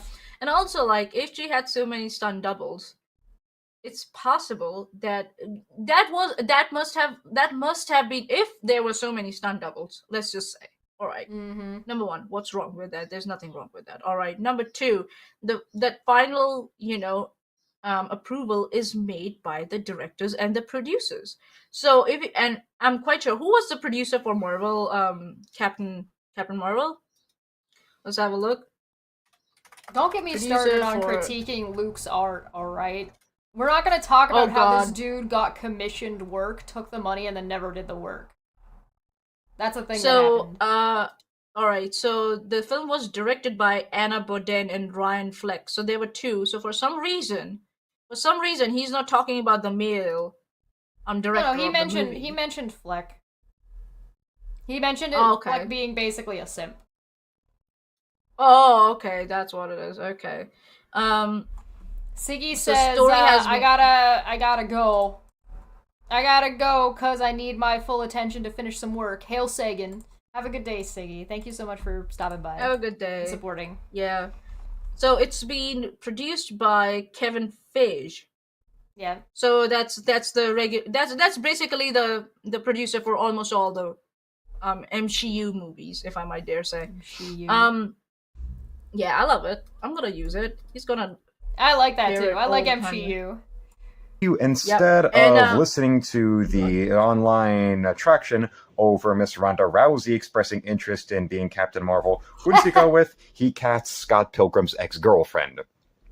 Because when I think of women that are actually capable of playing convincing female superheroes, I feel like we don't the really only care reason about she got the his- role was because she was someone's ex-girlfriend. Is that what you're trying to imply? Scott Pilgrim is another movie. Scott Pilgrim that like Oh. So now he's mad that women do have acting credentials. So before he was like, oh, it's a problem that these women don't have writing acumen. Now he's complaining that they're hiring a woman to take over the role that does have it because Brie got tired of shitheads like this. And we still don't know why, if she did leave, still don't know why she left. We don't know yet. So, I don't know. I haven't seen any interview. Maybe no, he this lives, isn't an Sturgis. interview. This is Luke. This is Luke the Duke. It's another one Brie of that Larson. type. Yeah, Brie Larson is good looking, man. Don't. I'm not saying like she's not. The thing is that Ronda Rousey, she has her own issues, dude. Yeah. Oh sure, yeah. She's also She not an has actress. her own. She's not an actress. We saw her in Fast and Furious. It was, yeah, she's good with action and shit. She can be a good, like, she was in Deadpool, right? If I'm not wrong. Was she? Who are you? I don't know. But she was in Fast and Furious. We do know that, and she's good as a stunt person, and she can do well as a stunt double. She was in Expendables. Is that what you're thinking? Maybe, yeah. But WWE Charlie's Angels in 2019, Mortal Kombat 11. She was the voice of Sonya Blade. She's in WWE, WrestleMania. She was in an episode of Drunk History. That's kind of cool. Fast and the Furious 7. Yeah, Expendables 3. She was not in Deadpool. Yeah. No, she wasn't. Okay, cool. That must be someone else then. Again, so as we see from her career, she's not an actress. She can be a good stunt double, actually, and a good stunt person, and that's what we saw in the Fast and the Furious. She wasn't in the role of the protagonist. She was some on the opposite side, kicking ass, which is fine. But your just because you have a preference doesn't mean that the franchise will have the same preferences. Franchises have made different decisions than the fans. A lot of times fans have gotten over it and moved forward, but for some reason you are Scarlett Johansson also gets a lot of flack, and I don't really know why. Like, she's not bad. Like, I don't know why people like shit on her so much. She's good, man. She's good. She's got credentials too. Maybe that's what the problem is. What's the name? There was a movie that she was in that was like a murder mystery romance with Hugh Jackman. Can't remember what it was called. The Red Letter. No, hold on. Scarlet Letter. No. That's no. Both MMA fighters. I mean, she has also been in a lot of flops. But part of that it was called Scoop. It's called Scoop. It's a romantic crime comedy that came out in 2006. Like, so she's like, the thing is like she's been in a lot of flops, like but part of that has to do with not just her acting. It has to do with the writing and directing and like a bajillion other things. So like I don't know why she gets such a big fucking all the time. Do I think she's like Glenn? Do I think she's like Glenn Close? No, but I mean, she gets a lot of shit. She was awesome as Black Widow. I thought she did a great job. Was she good in, like, Ghost in the Shell? I don't know. Should we judge her based on Ghost in the Shell? Probably not. Well, probably she not. has a niche of playing characters like that are robotic, let's just say. If anybody's watched the movie Lucy, yeah, you know, right. they would see that. All right, let's go. Okay. I think of anyone from the cast of Scott Pilgrim vs. the World, let alone the lead singer, the front lady for Clash at Demon Head. Yeah, truly, that shows you what Hollywood really thinks about women in combat, or what they think about women in action roles. Then again, remember, this is the same industry that is now trying to help make sure we all forget about convincing you that Jennifer Lawrence was this great, down-to-earth, relatable, average kind of girl that just happened to become a big movie. And now he's mad about like mainstream media hyping up an actress, female actress. Yeah, Jennifer Lawrence, if I'm not wrong, she started from the Hunger Games. If I'm not wrong, that's where I first noticed her. Right? She played Mystique in First Class. That was after the Hunger Games. I'm actually not the biggest fan of Jennifer Lawrence. I think she's fine. There are other actresses I would sub her in for, but I think she's acceptable. Like, I don't think she's like a problem or anything. Like, she's a good actress. Whatever. Yeah, she's fine. Well, with what we're hearing from this author on this podcast talking about Larson, and also new revelations that are coming forward in the previews for this book, he's mad about the previews it's for not a just book simply he doesn't a matter want to read. of... Well, I'm just gonna refresh to see if Holler if you hear me, and welcome to this. Shut up! Having any more interest in the role? Oh no, that was right. There we go. I was in the right place and then I ruined it. Her not having any more interest in the role. It's also now corroborating with what we saw from D23 last year, when there she was. You think it's going to be talking about how great it is. What's the future of her role with Captain Marvel? What other sequels is she going to be in? What other kind of some big supporting roles and other big MCU movies is she going to have? Is she going to wind up having some kind of capacity, like, say, a Nick Fury or an Iron Man, where she would come in and be the major catalyst of fellow A-list Avenger to appear in some other characters' movies, in their origin movies, or somewhere else in their sequels, to give them some kind of support or validation, like the real anchor of the franchise, Robert Downey Jr. did in other films, like, well, of course, at the end of The Incredible Hulk, or what happened in the first MCU Spider-Man films. And also in these details of these memoirs, we are talking about how supposedly it was her and Tom Holland and Chadwick Boseman mentioning amongst themselves during Avengers Endgame that they were the future of the MCU.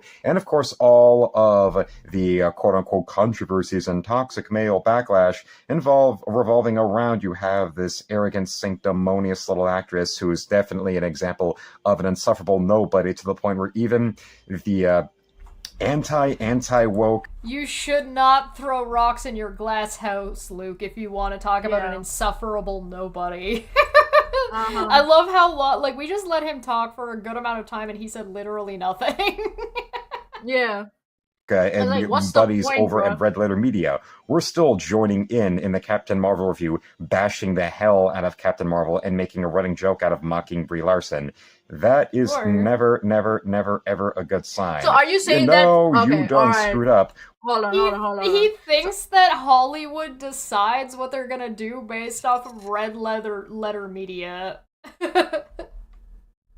Oh my god, dude, you're so stupid. Again, are you saying that Brie Larson shouldn't be made fun of if she did a piss poor job just because of her gender? What the fuck are you whining about? This is not a stream. This is a video. Yeah. One take. One take, my dude. First try.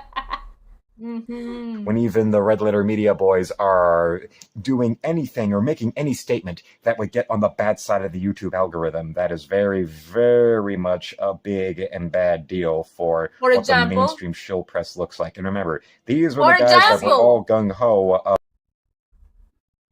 You're asking for too much from Luke Mania. Okay. Now I know what you meant by torture you there. Okay. About shilling for The Force Awakens and continuing to shill it even further with a Mr. Plinkett review. But they look at this crap with the MCU and they are crying, this is terrible filmmaking, this is insufferable girl power drivel written and directed by people who have the most condescending lack of understanding of anything to do with women, because all they're doing is just making movies by a bunch of miserable, hypocritically superficial, insecure, self-esteem deprived idiots who make movies solely as... He runs on so long, it's hard to find a good place to pause him. Okay, so the thing is, right? So what he basically said was, he said that, I don't know what the fuck he said, but the what I've made so far is that Captain Marvel was not because of Captain Marvel failed because of Brie Larson, not because of poor writing. Is that what he's trying to say? He's saying a lot of different things, and a lot of them are self-contradictory. So, for example, whoopsie, Jesse, you wrecked my stuff. Get out of my way. Uh-oh. No. He's saying that Brie Larson is a problem in the MCU because it is Brie Larson, but now he's basically calling her out for leaving even though he wants her gone, but also that the movie was bad because it was girl power, because it was written by women who are hypocrites and bad people because they're women in Hollywood, because women can't be successful in Hollywood unless they suck dick, but also if they don't suck dick, they're bad people too. So, he basically just hates women. He just hates women. Yeah, so women can never win. No, no, correct. Okay. Also, allegedly, all of this is scripted, and it's all scripted by his dad. What the fuck? Yes. No! Why would he... Okay. Yes. Okay, what a fucking... Yes. Correct. Okay, my brain stopped functioning now. Yes. Why are you doing this to me, Shesh? Why? Hey, don't blame me. They voted. Why the fuck, Chad? What did I ever do to you all? Seriously. Why? Why? I do not watch one of his live streams. I shit you not. You will not make it. No, you will scream into oblivion but it's not his live stream, it's his dad's script, so what the fuck is he? So, his dad is such a bad writer. Oh my fucking lord. Correct. My dad wrote it, sounds like a cop-out, though, so the thing is yes, that would be. Except that, his dad also shows up, in his side chats and, basically runs the channel for him. I want to know who does his editing. Oh no. Also, it's as if this is again the classic thing of if men fail in writing or producing or directing, they always get second chances and they are not berated like this. But if a woman makes a mistake, she missed the mark with writing or with directing. If female Ghostbusters how is dare bad, she? If female Ghostbusters is bad, therefore there should not be any females in these roles doing any of this stuff ever. Yeah. Right? So, or it's if this trans character in this in this show or movie feels like pandering and feels like that, therefore trans people are the problem. And it's no! That's not how that works! Again, yeah, so it's he's salty. No, he's salty that a movie that he's salty as fuck. Okay, so what he's trying to do is he's trying to say a movie failed because it was too woke, and it was too woke because it was written by a woman. And he's not considering any of the factors what did the producer might have wanted, you know, or that these and all that decisions are shit. made by corporate. Yeah, and not by the writers. Writers have to do whatever they can to get paid.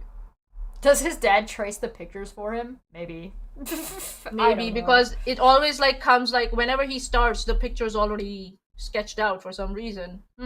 I would be. Okay, I'm not gonna lie. If you traced this, I'm disappointed.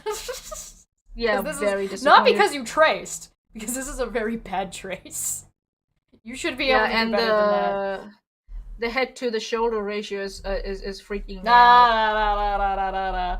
Don't look at the art that's happening.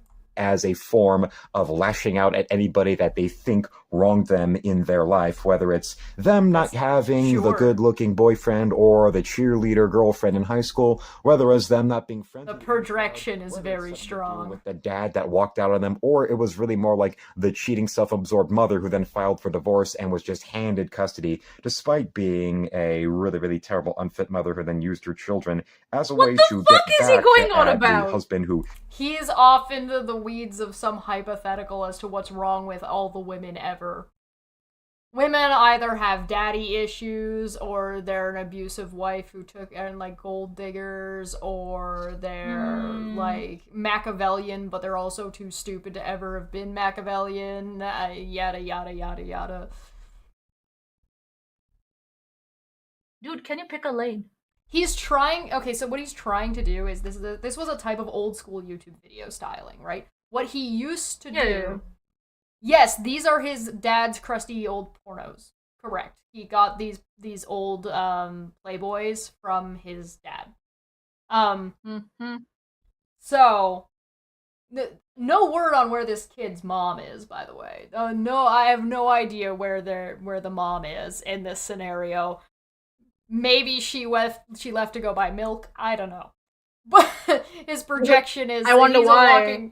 He's a walking projector for him and his dad's hate for issues. Women. Yeah. Issues is a good way to put it. But what he's trying to do with his video style is like the old ranty, nostalgia critic-y style of video, but he's creepshow art style.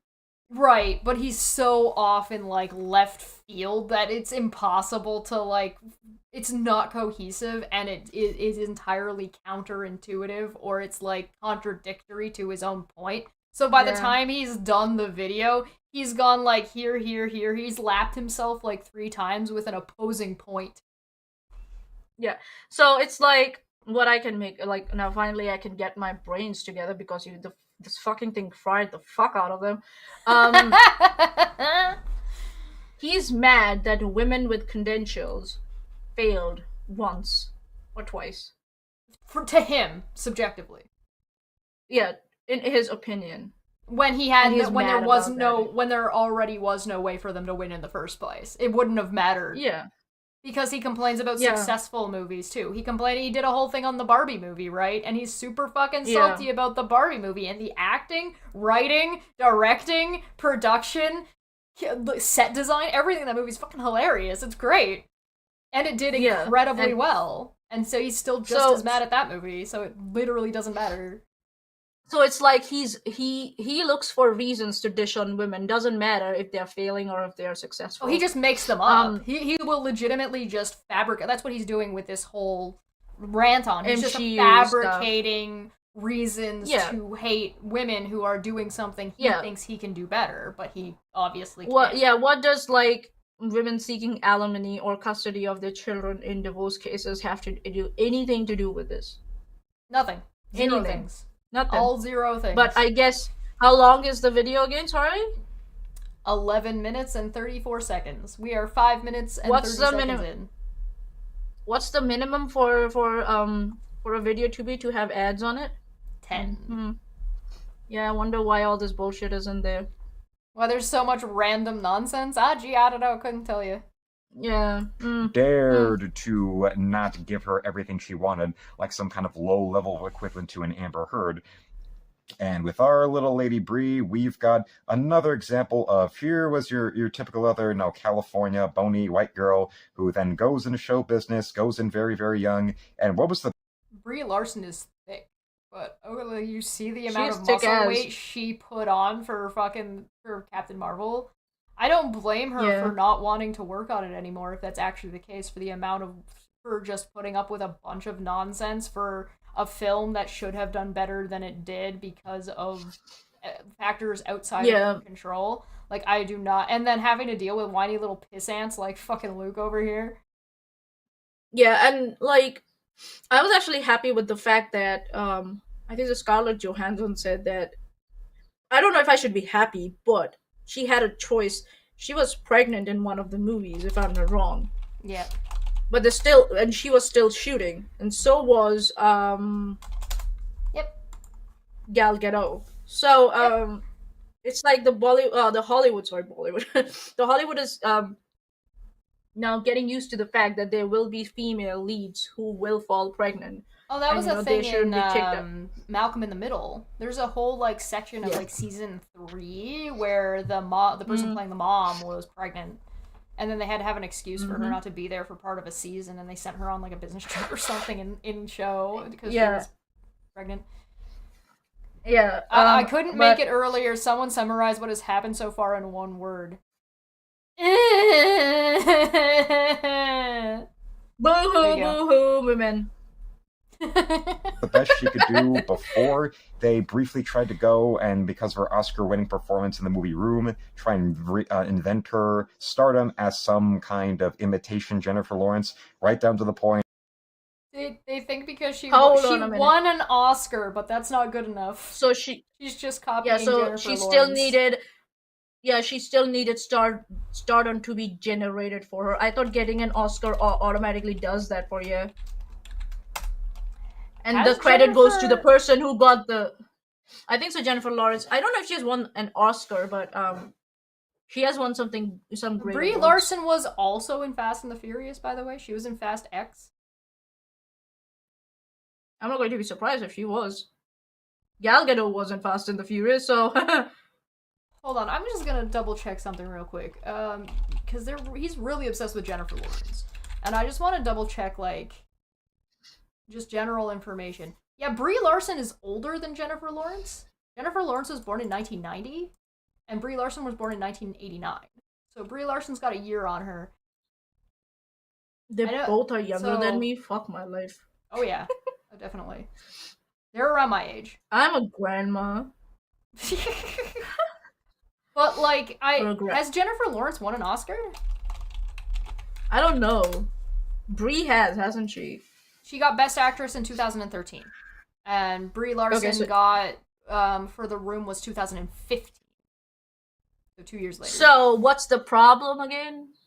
I don't fucking know. Okay, so again, they both won Oscars, and he's just big mad because they're women who are blonde, famous females that aren't gonna fuck him. That's it. It ain't that deep.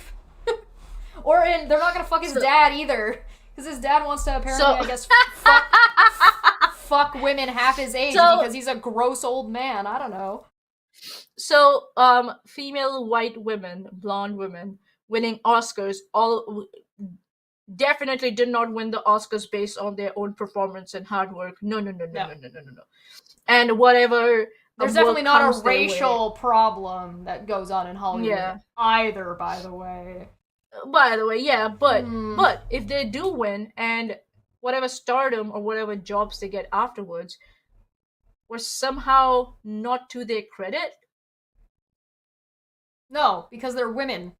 Even though the title is Best Actress, specifically for women. Nope. Man, you smell so insecure right now. Seriously, it's stinking through my screen. Sticky. Of her all giggling and cheering and making silly jokes when appearing on The View or at the Oscars, and suddenly going from that to talking about how I don't need a 40-year-old white dude. No blonde women can be funny in interviews or there's only allowed to ever be one at a time. If there's ever more than one, we can't handle it. Yeah, we can't handle it. No funny blonde women.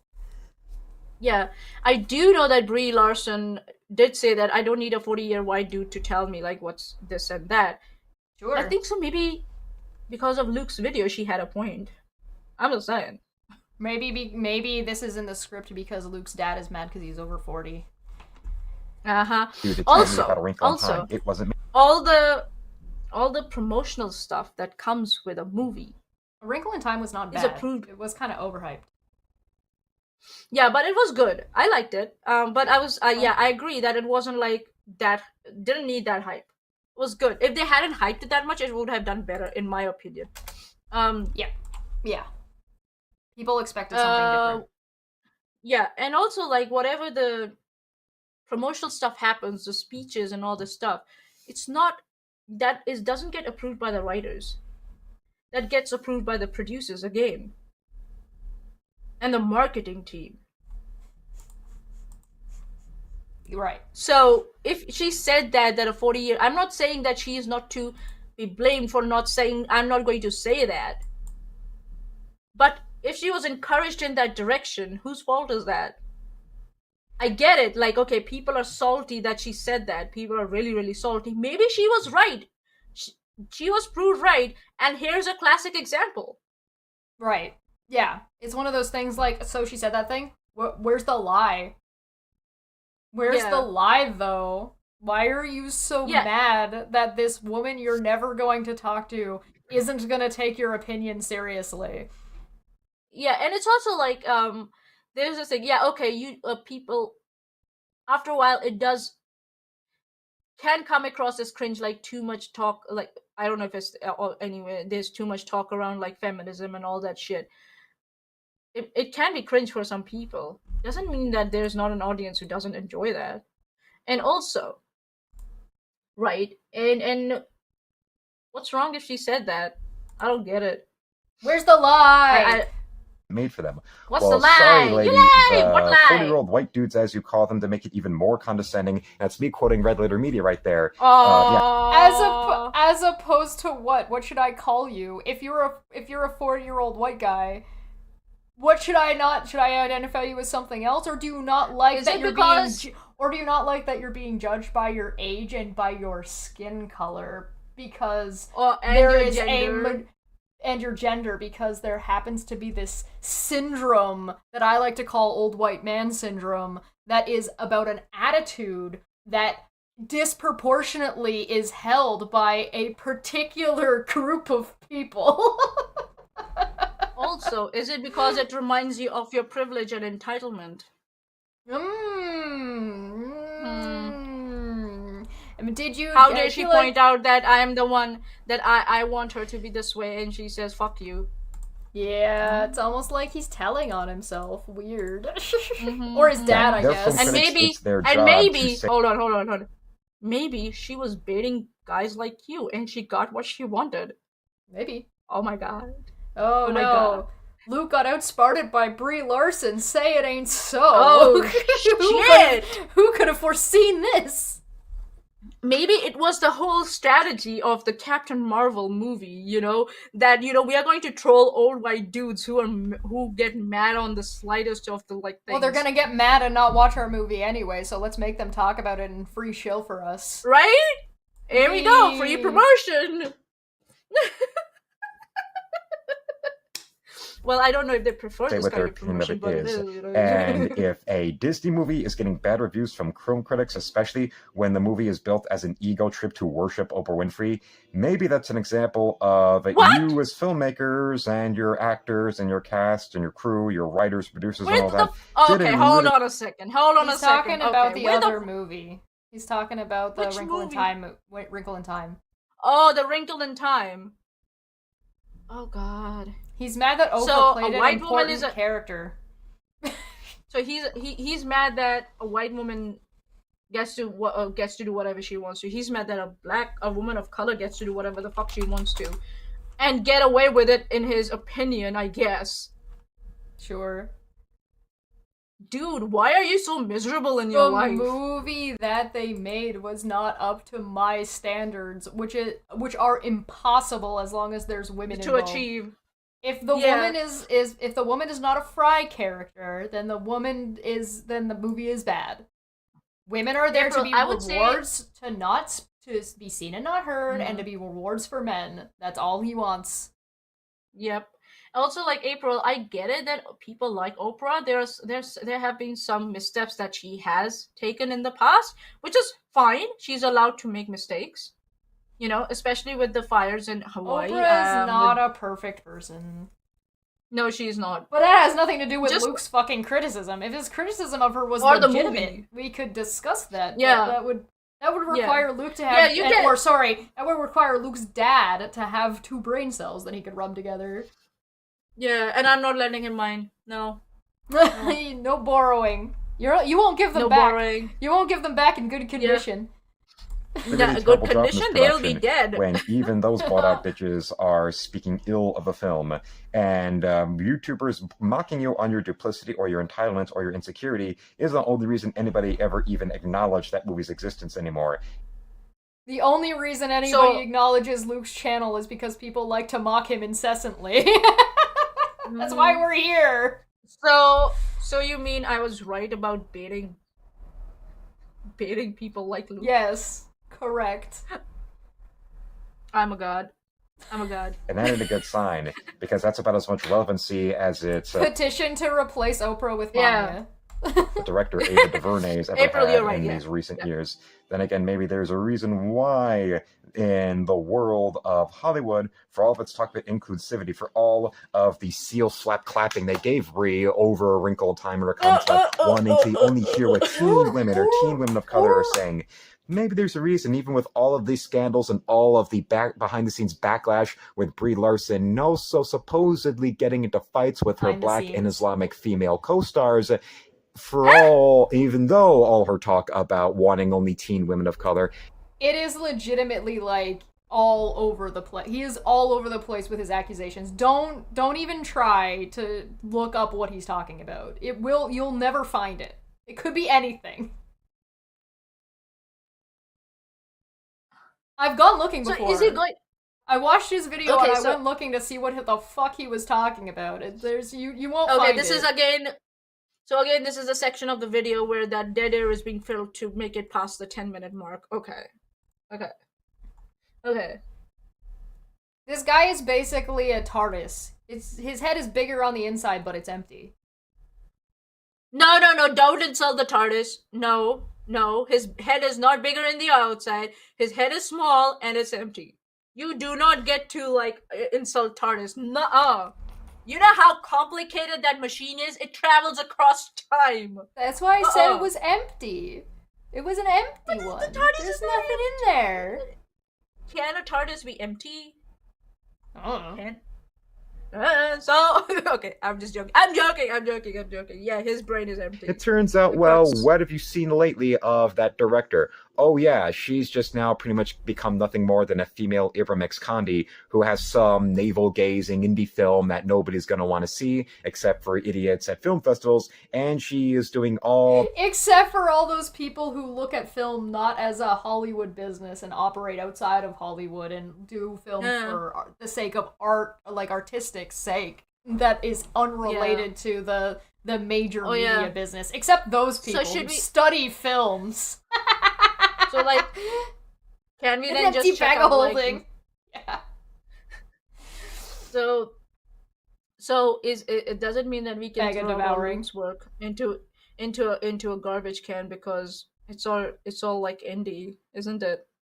I like the idea that it's a bag of devouring because then you have to roll, if you look into it or put your hand into it, you have to roll I think it's a strength saving throw, or you get pulled in and devoured by the monster on the inside. Yes. Yeah. Okay. In the belly of the beast. That I can go with. Yes. All the CRT talking points to try to bully you into praising it. What the fuck? Where did that come from? He's mad that there were black people that were cast for a movie that predominantly featured black people and also is racist about CRT. I don't know. My brain.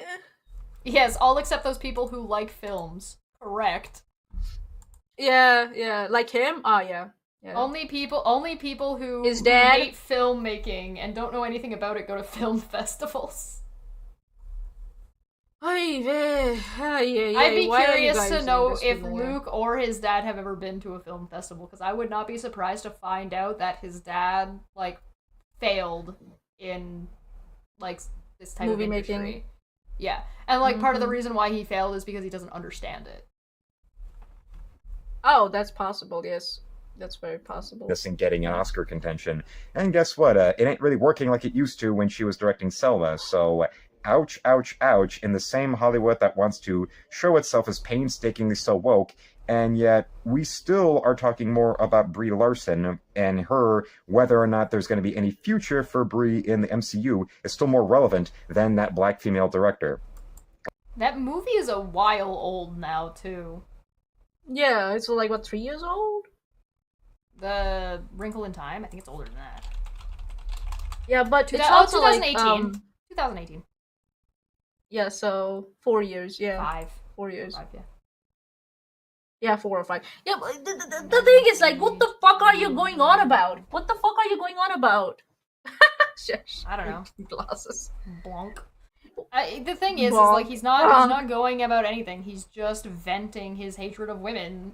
That's what his whole channel is. Yeah. He's just venting hate. And he vents his hatred for women while objectifying them in his videos, like, visually, because he knows it's the only way anybody would ever click on his shit is to try to use the sex appeal of women who will never sleep with him.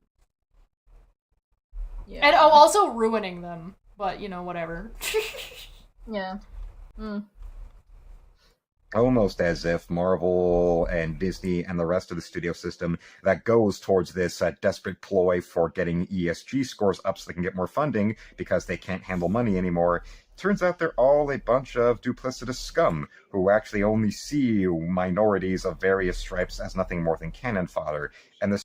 So something that's interesting here is he likes to flip-flop back and forth whether or not Hollywood is one woke entity, or if Hollywood is like a bunch of degenerates, or certain things in like sometimes he'll section them out depending on which video you're watching. So he very much there is no cohesive. This is what I call like one-dimensional thinking. All he's doing is trying to preach with zero consideration about the audience listening to what he's saying, or without considering how what he said here affects over here, which is kind of amusing when you're reading a script. Like, you had to write this and then read it and then edit it and then put it out, and nowhere between point A and point B, assuming you even did more than one draft of the script. Because I'm assuming you had to run your basic bitch ass through a thesaurus so you could pull up some big brain words and then use them incorrectly. All the way through. and never noticed that you contradicted yourself or never actually came to a conclusive point. So, does he even know what ESG is? I don't know. Do you think he knows what CRT is? I don't think so. I don't think so Holy either. Shit. ESG is something entirely different than what he's trying to present it as. Yeah, I get it that an ESG movie is like something around the lines of like environmental, social, and governance issues, or something like that. Or, you know, and such movies try to get funding because they don't have any carbon footprint and yada yada yada. Number one. And are you mad that the corporates are able to do that when you are condescending a director or a producer who is producing an indie movie? Because he's mad because they're a women. They're a whammon. Oh. Alright, we're almost done. The second you no longer serve them, almost done. They'll throw you out for something new, or they'll just simply throw you out and wind up going right back into the world of what they did before, in which is what these studios are eventually going to be doing in their best impersonation of our friends at Victoria's Secret, getting rid of Megan Rapinoe and bringing back the Angels. So now out-of-work Victoria's Secret models or Sports Illustrated swimsuit models no longer have to go and marry baseball players or YouTube celebrities like the box in order to keep themselves and their social media out there in the limelight. And with little Brie, It shows you, how times can change in such a very, very small capacity. It was not too long ago, 2018, 2019, she was all fire and brimstone, and the studio was all about saying she was the future of Marvel. But then, in the wake of Captain Marvel's reaction and its artificial box office success, suddenly you... What do you mean artificial? So now he's saying it was a box office success when he was saying it wasn't before, but now it's artificial. The money is it fake. can't be. It's not real money. Yeah. It's fake money. Yeah. Mm-hmm. Uh-huh. I don't get it. He's fucking mad that she was playing this character, and now he's mad that she's leaving. Supposedly. Like, so I guess what he's saying is, in the end, that her, whatever the fandom that was generated after her Oscars or around her Oscar win was artificial, I guess, because that's why it ran out of steam so fast. Or that Hollywood corporates like Disney and Marvel, they just use people and they hype and then just drop them as soon as they lose steam. Disney and bad. as if it's not okay. Okay, so the movie was bad. Okay, and as if it's not their decisions around the movie that really affected the actors, hype.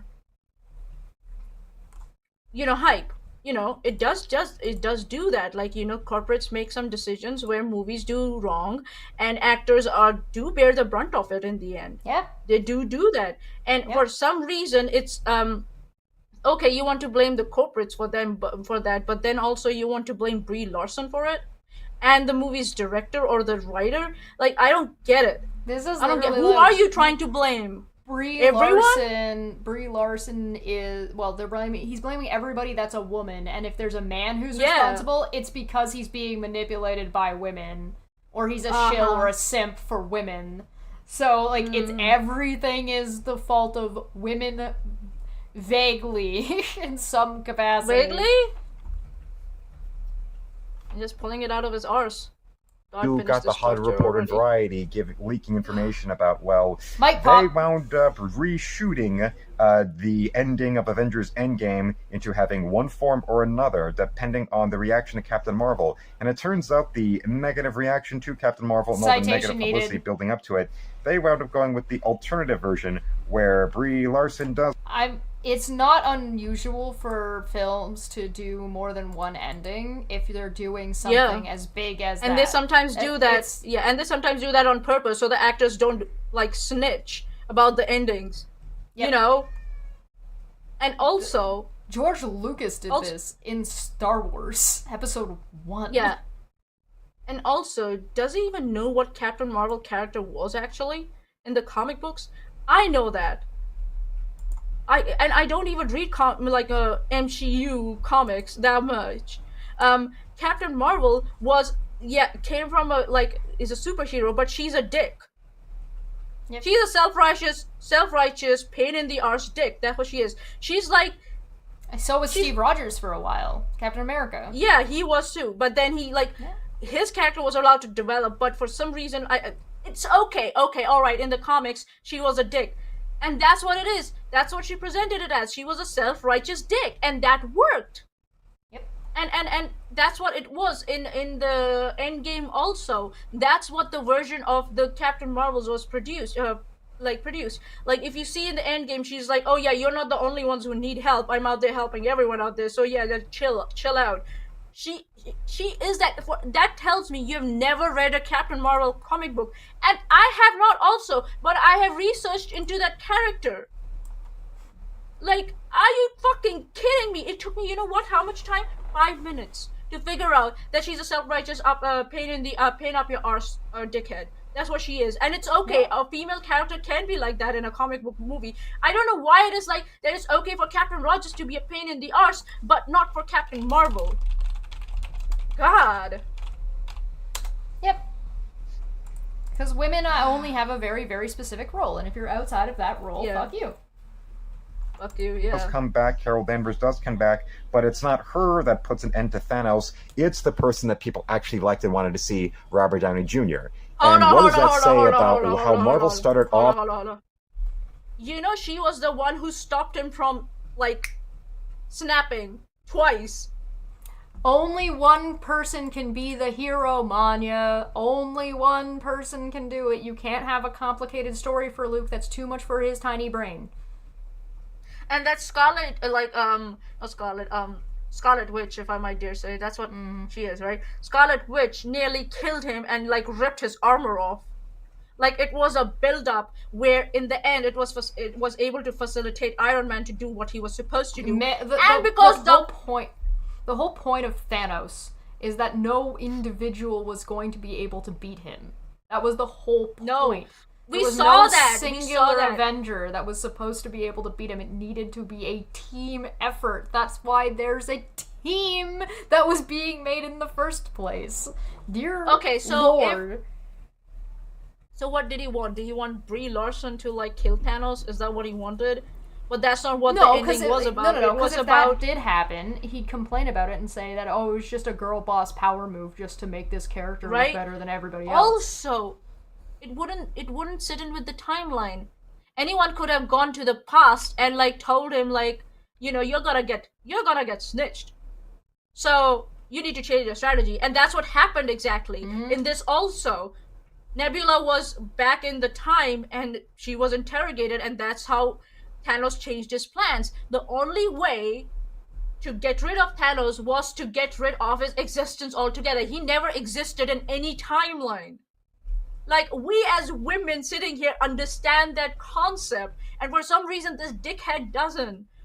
And again, like she said, it's a team effort. It's a bloody team effort.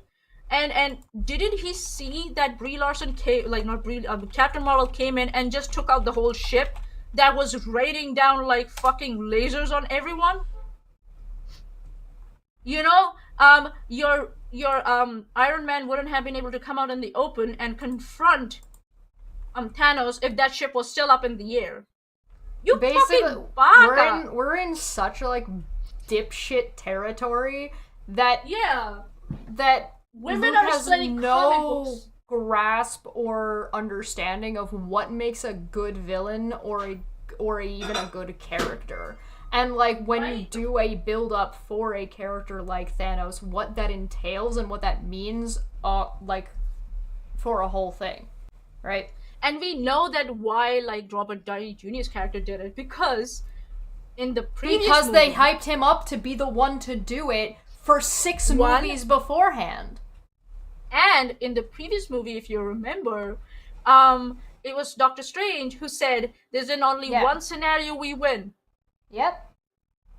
And in that, I think so, Brie Larson was not in that movie, if I'm not wrong. Nope, she was not. So what the fuck you're whining about, you idiot? It was a setup. It was a fucking thing that, you know, culminated upon several movies. Tony Stark was set up to be the one to defeat Thanos in Ultron. Yeah. Specifically when his PTSD and when he got visions from Wanda.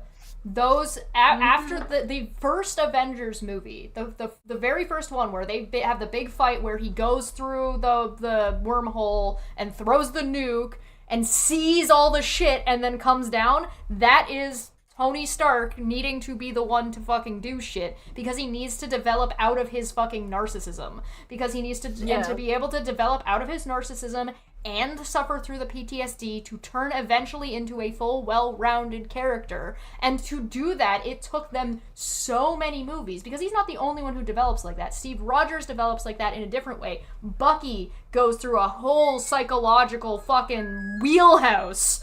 And so there's multiple characters going through these massive changes.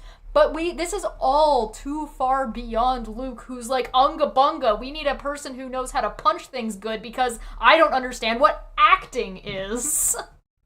Or what storyline is, you know? Or what storytelling is, or what makes an interesting or compelling character. Huh. Built on the back of a leading man who had such a troubled criminal past to the point of actually going to damn jail for what he had done over the years and over the... His criminal past is around drugs. Oh! He's talking about Robert Downey Jr. As if every other second actor doesn't have that problem in Hollywood. Yeah, right. Uh-huh. Mm-hmm. Drug addiction is a bitch. Don't, like, undermining Robert Downey Jr. was saved by his wife and by Marvel giving him a second opportunity to do a career. It doesn't mean that had he not done this movie that he would not have been okay. Because the thing is one of the reasons and part of the deal of him getting this movie was he was done with his drug addictions. He was like, I don't mean like done as in like he's like never not addicted anymore. He was out of his therapy. He was like stable. Yeah. Disney can't hire people who are unstable. Look at what they did to Johnny Depp. And he wasn't even like, that was a whole different problem. What does like Iron Man's character, like in the end going with I'm Iron Man, like has to do with Robert Downey Jr.'s like personal problems? Because he doesn't know how to separate out an actor from a character. Okay, so he doesn't know reality from fiction. No, he cannot. He cannot separate these things.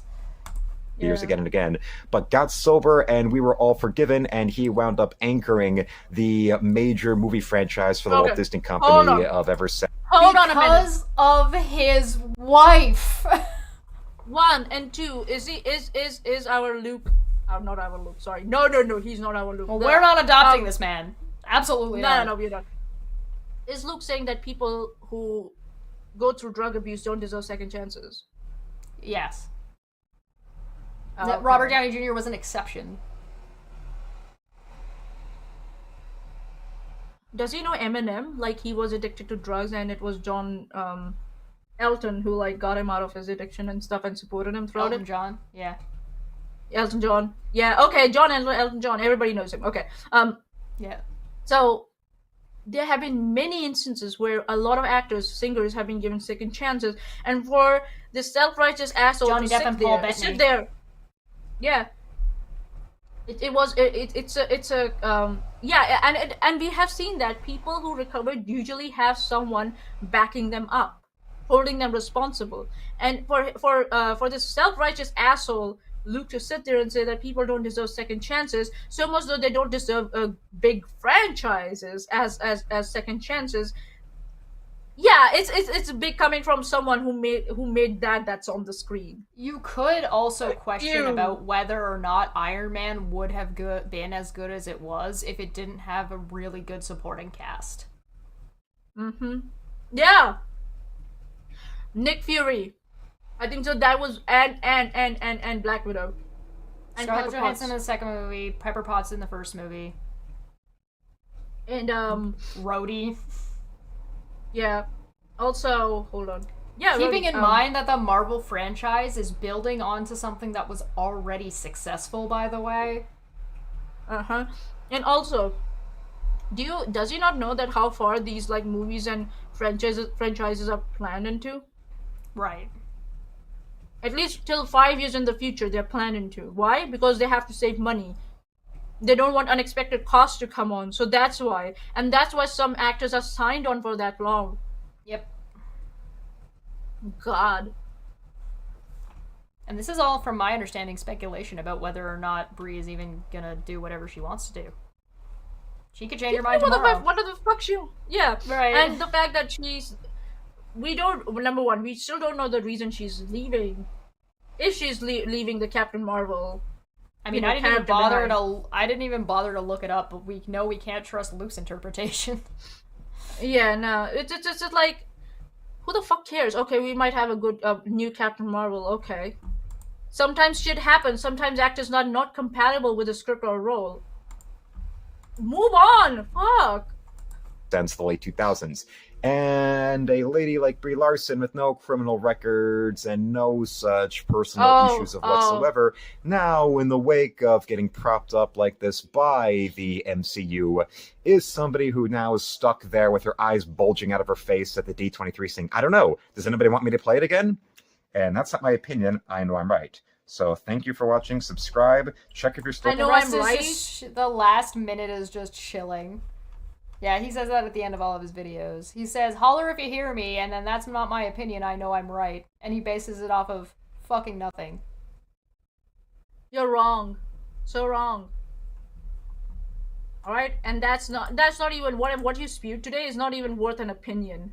Let's just go with that. This guy is unfucking believable.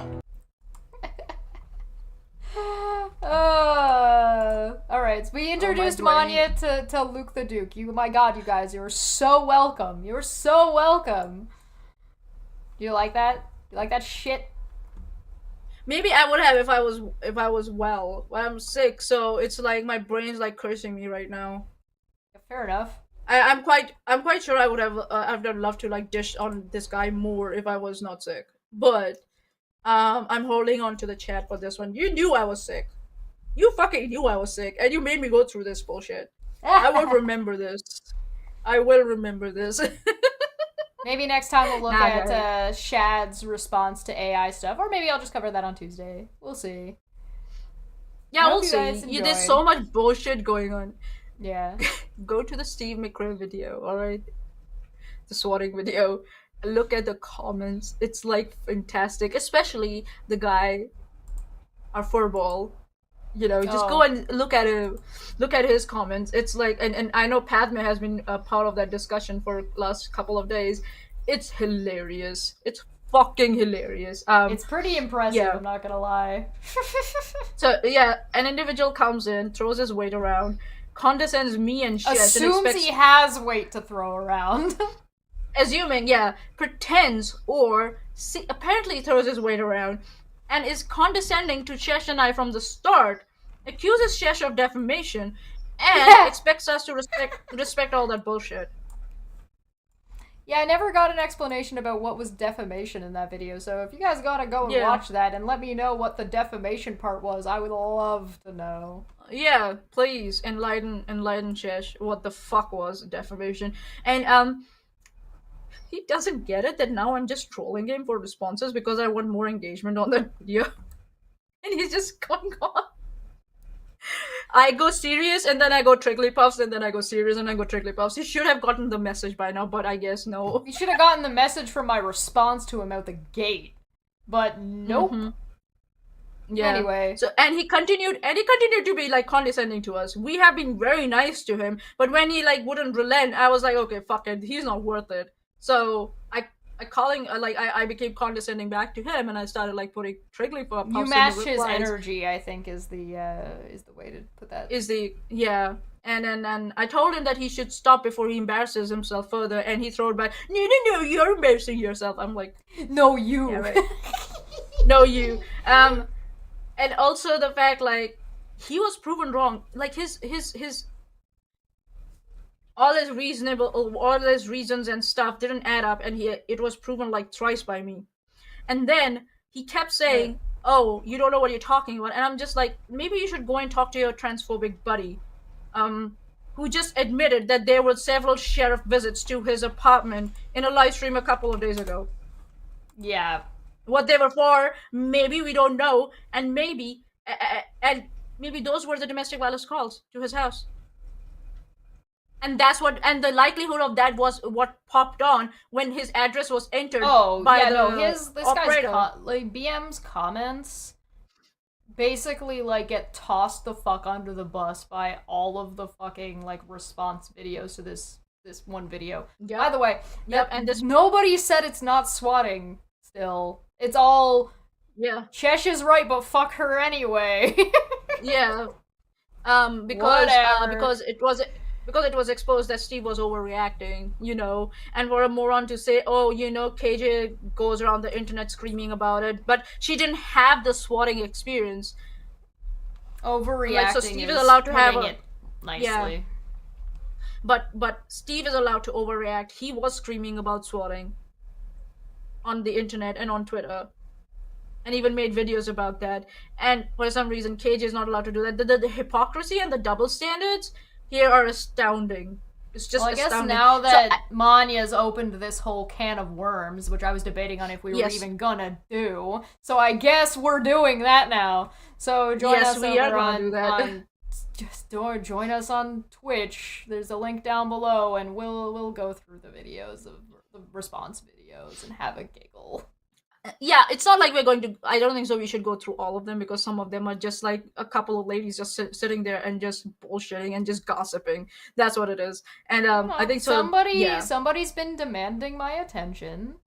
So let's go and take a look. See, but we're gonna do it on Twitch. We're not gonna do it here. Yeah, of course. Like, yeah, So, not YouTube channel. Link like, down below. It's not that kind of content. Yeah, it's not. It's not worth it even. Like it's just them like, what do we say? Freaking the fuck out. Molding.